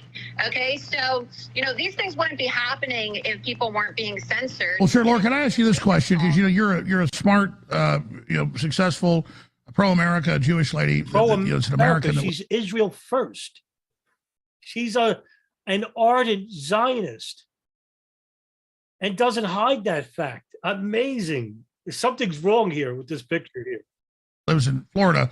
From my experience studying what goes on in politics, aren't Jews like everybody else, like left-wing, right-wing, and different factions fighting with each other and everybody else, like any other group? I mean, I understand there's powerful groups in Hollywood and all these mafias, but it's like we don't blame Italians for the Italian mafia. And when I criticize the Jewish mafia, which is one of the most powerful in the world, which I don't like, I don't dislike because they happen to be Jewish, I happen because they're a mafia.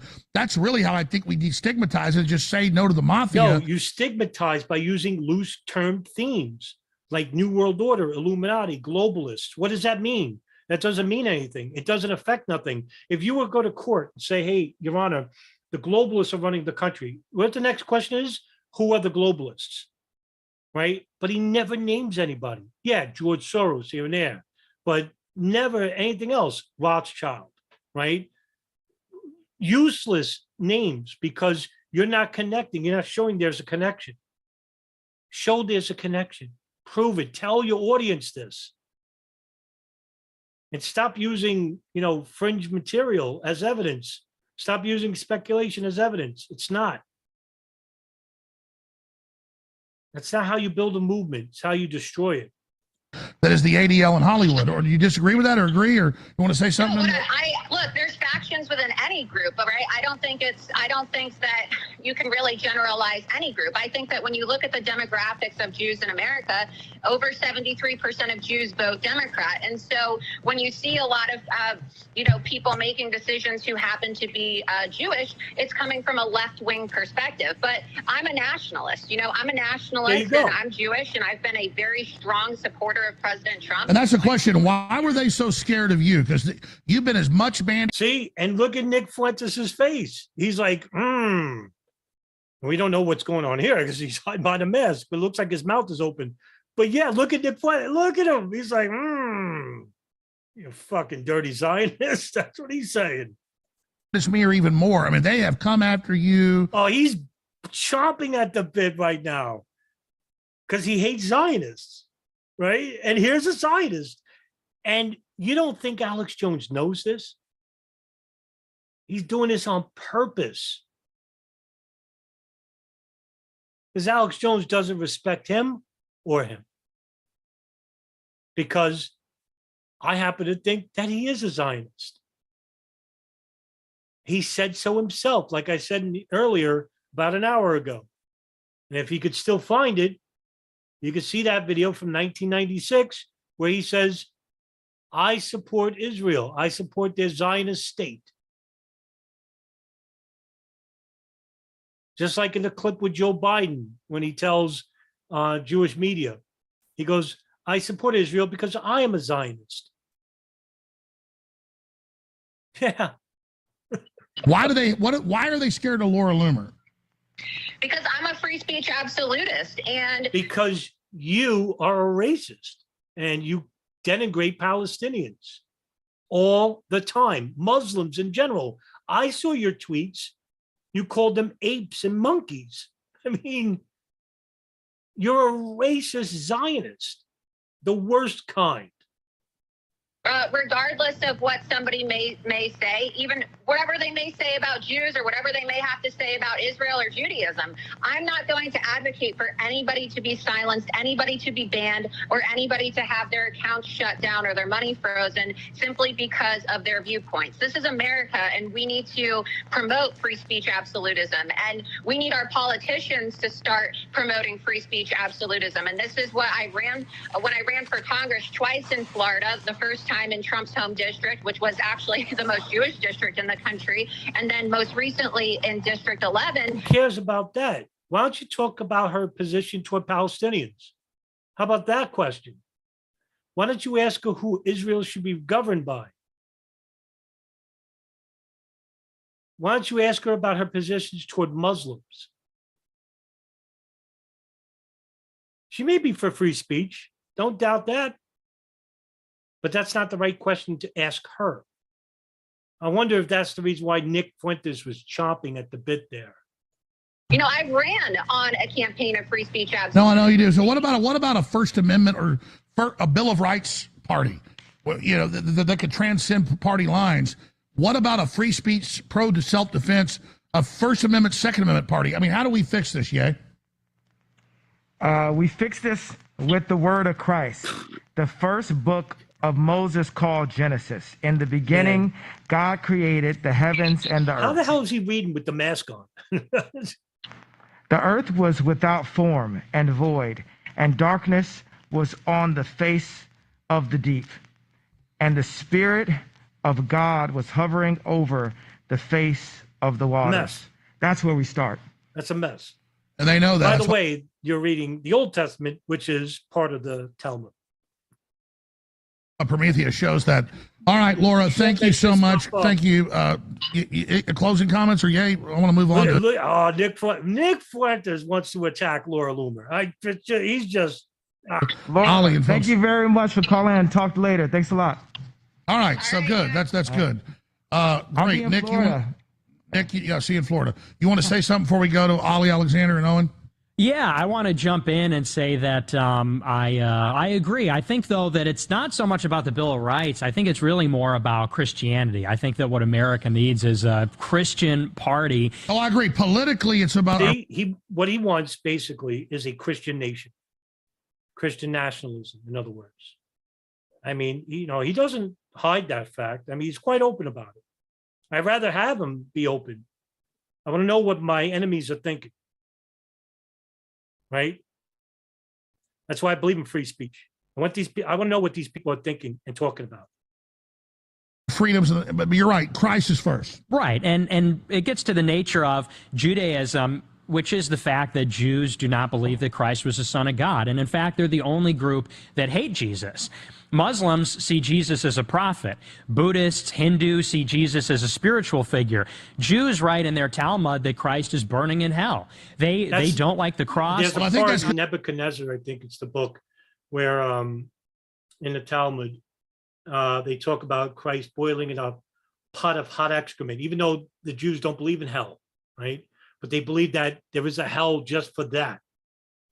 And that comes from a very touchy-feely translation of the original Hebrew. Some Hebrew scholars say that's not what it says. Some Christians claim that that's true because they read it online somewhere.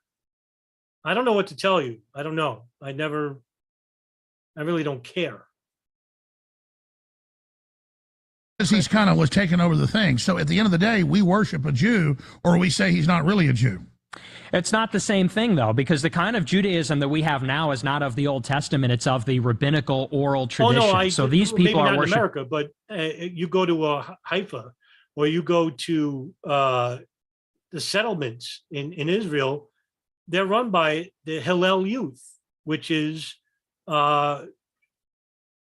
people who go by the Old Testament. A lot of these people also believe in the tenets of Rabbi Americana, the late Rabbi Americana, who founded the Jewish Defense League, the JDL. And we still have people, and that was like almost 40 years ago. So when he was killed in 1990, all right, we still have people, Jews, that worship the man in Israel. And he's a terrorist, no doubt about it, just like Baruch Goldstein. Baruch Goldstein came from the JDL, where he shot up a number of Arabs praying at the, I forgot the name of the mosque, that was the prayer temple. I think he killed like 13, 14 people. And then they found him and they killed him in return. But we still have people, radicals, who believe in that Old Testament, line of thinking. They're not following the Old Testament; they're following the Zohar and the Talmud and all that. That's right, exactly. People should read that for themselves. What about Haile Selassie? Because this is what happened to Kyrie Irving, and it made me really mad. Because when I was a kid growing up reading comic books and stuff, I could read really early. When I was like 5, I could read like a 10-year-old. When I was 10, I could read like a college student. And so I put down comic books when I was about 8 because my mom had all these history books, and some of them were picture history books. Then I started reading those, and it's like a fact that Solomon married a bunch of black women. It's a fact that Ethiopia was Jewish. It's a fact that North Africa was Jewish. It's a fact that went on, and then Kyrie Irving. No, there wasn't Jewish. What the hell? Black Israel nonsense is this? Oh my God. Oh. Got a video explaining that a bunch of North African blacks are intermarried and part Jewish, and Israel lets a bunch of blacks in because they can prove that their lineage, their names are Jewish names. So how is it anti-Semitic, and how does the ADL say it's anti-Semitic for black people who are related directly to King Solomon? Like, he jumps from one issue to another, but they're all inflammatory, right? Now he's agreeing that the black Israelites are right. You can't make this stuff up. It's just fascinating. That's why I hate this guy. I hate him. King David, the line of Judah, which Haile Selassie was the leader of Ethiopia. That's where this whole movement comes from.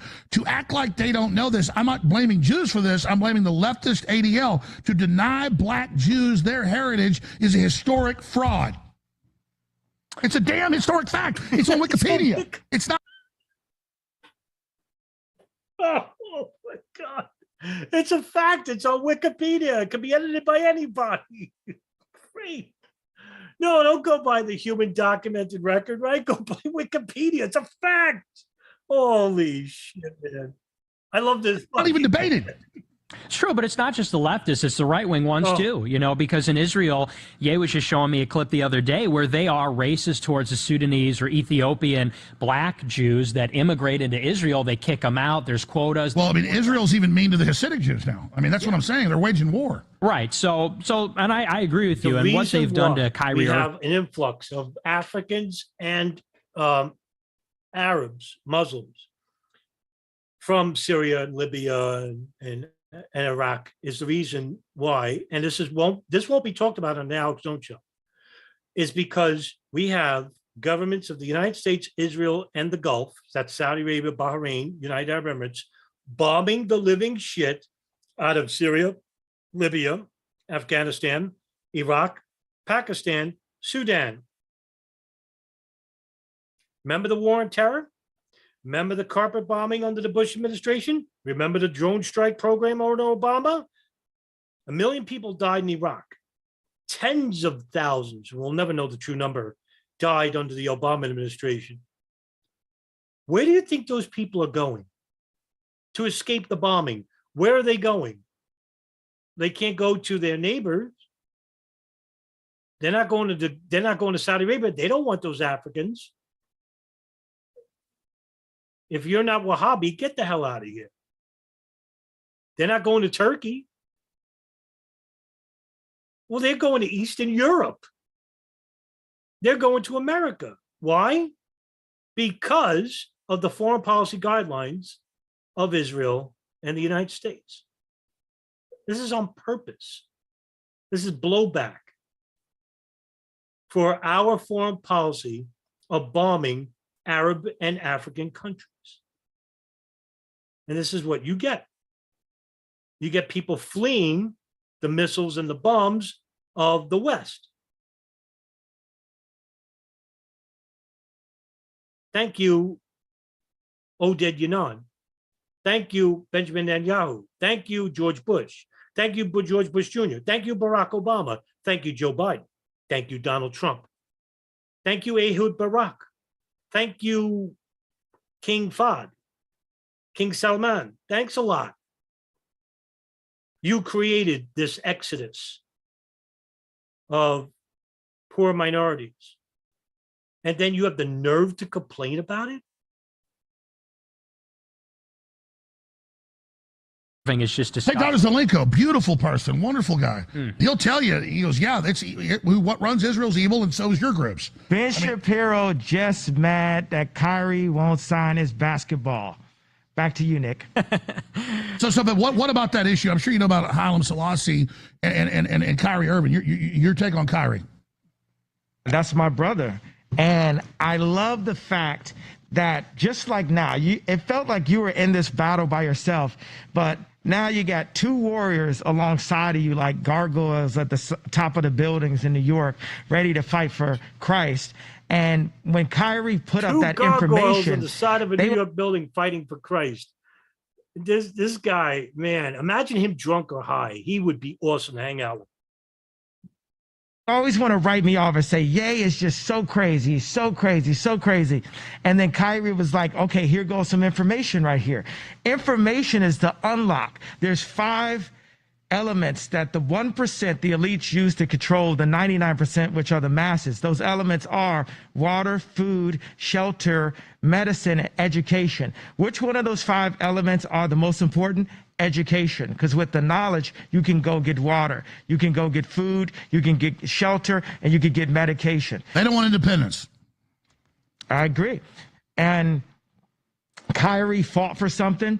And then also, you know, for me, Kyrie, I love Kyrie. He did what his job was. They had the Hebrew Israelites in front of the game. And now the high schools, I always think about the high schools. I always think about the future, the grammar schools, the high schools. These are the people that are going to change our lives. So the high schools are asking questions. People are running around saying, oh, Ye's racist. What is the term racism was created in, I think, the construct of racism was created. The communist Russians. Yeah. And it's like, man, there's no disenfranchised, no segregated nation on the face of the earth than the United States. That's a dead fact. We were born into slavery and we will die in slavery.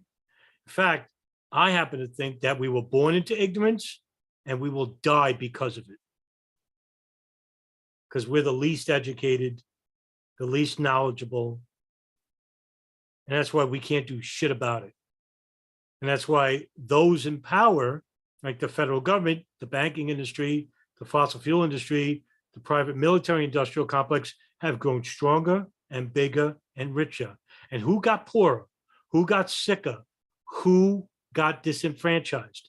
Us, the citizens. And who else became victims because of our evil government? Well, those who weren't of the West or part of the coalition.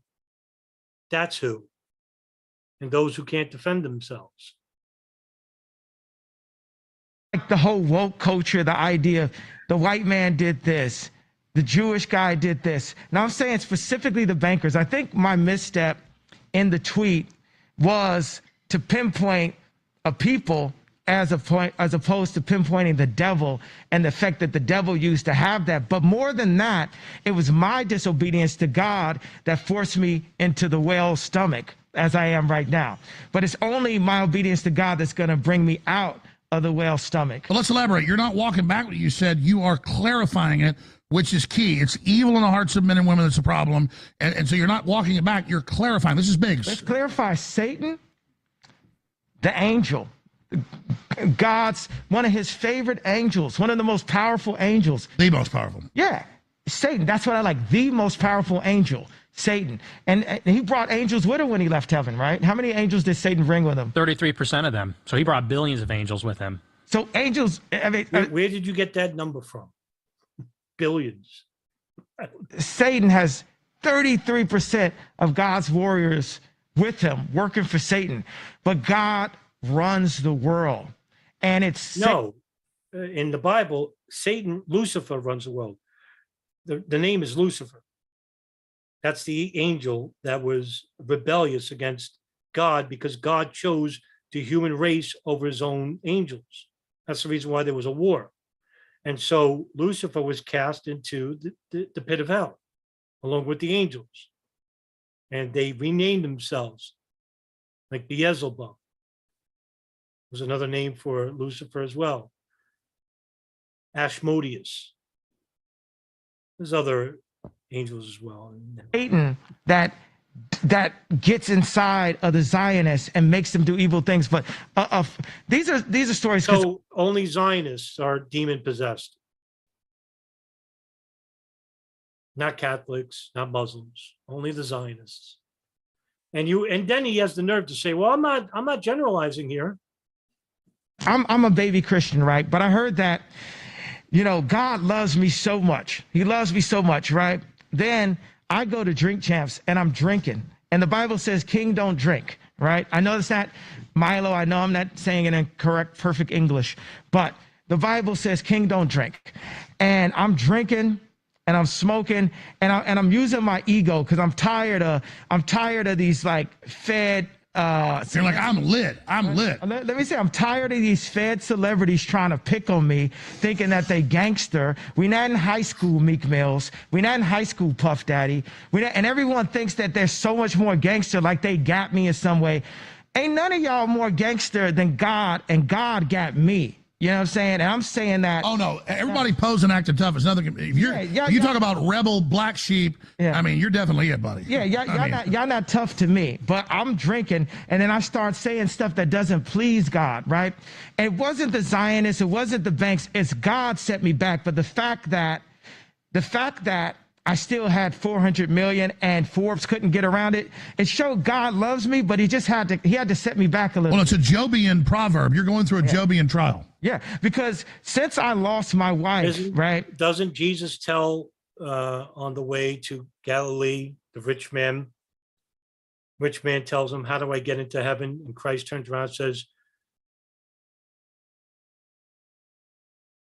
that you cannot serve two masters. And what he said, what must I do?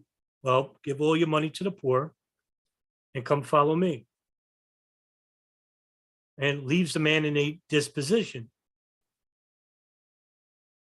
Well, Kanye West, give your 400 million to the poor. And then spread the gospel as Christ commands you in the New Testament.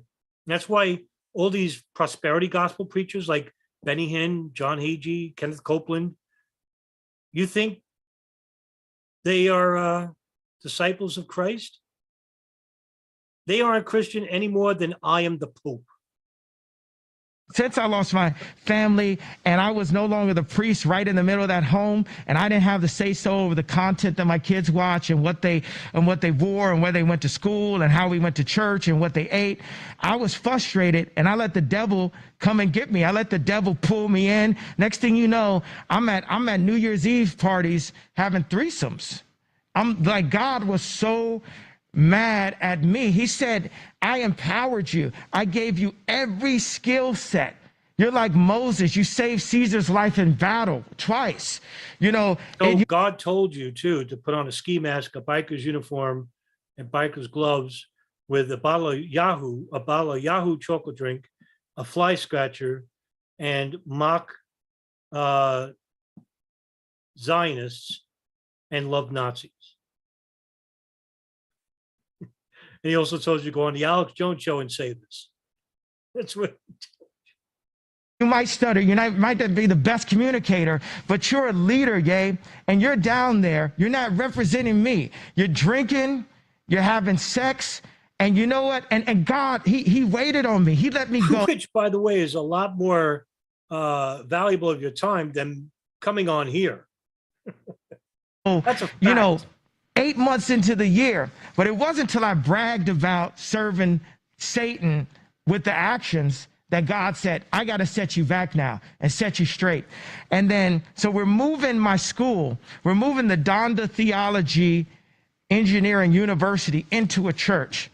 And we were there talking with the pastor, and then a homeless gentleman came in and was talking to us. And I said, is this a plant? I don't know, but this was the greatest theologist that I've met. And I had him come to a Bible study. We were working on the walk to the house. I don't like to call it a campaign. We were working to the walk to. Yeah, hold on. This is a hard break at the end of the hour. Stations rejoin us. I skipped the other break. We got to have this. We're back in 2 minutes. We got to do this hard break. And I asked, do you want to put a website out where people can actually hear what you have to say? Or? I want you to remind me what I'm saying so I can give this explanation. No, you told me on the phone the story. I need to tell the people, though. No, you will. I'm going to remember. It's the amazing homeless guy comes in. Yeah. And he gives you the. I'm going to stop it right here because we've been to an hour and a half, and this is a long video. It's 3 hours. Yeah, it's too much. But you get the picture. A lot of points were raised tonight, some very important ones. but they were lost in the mix of banality and ridiculousness. And when you have baggage like Nick Fuentes does, like Alex Jones, who's a master of lies and fraud, and Kanye West, all these issues about Israel government criminality, about the criminals in the banking industry, about the criminals in the Pentagon, all of this stuff, pedophilia, right? All this stuff is lost because nobody's going to remember that. What are they going to do? They're basically going to use sound bites of Nick Fuentes, of Kanye West, of Alex Jones, specific sound bites that don't bring up the real issues, but talk about the idiocy in between those issues. And that's how we'll never get any problem solved. We got to have more serious discussion with serious people, not people like they just got dressed out of the bed, and not people dressed like a serial killer out to kill a sorority house full of girls. And certainly not on a platform known to disseminate disinformation. Have a good night, everybody, and see you in the next stream or in the next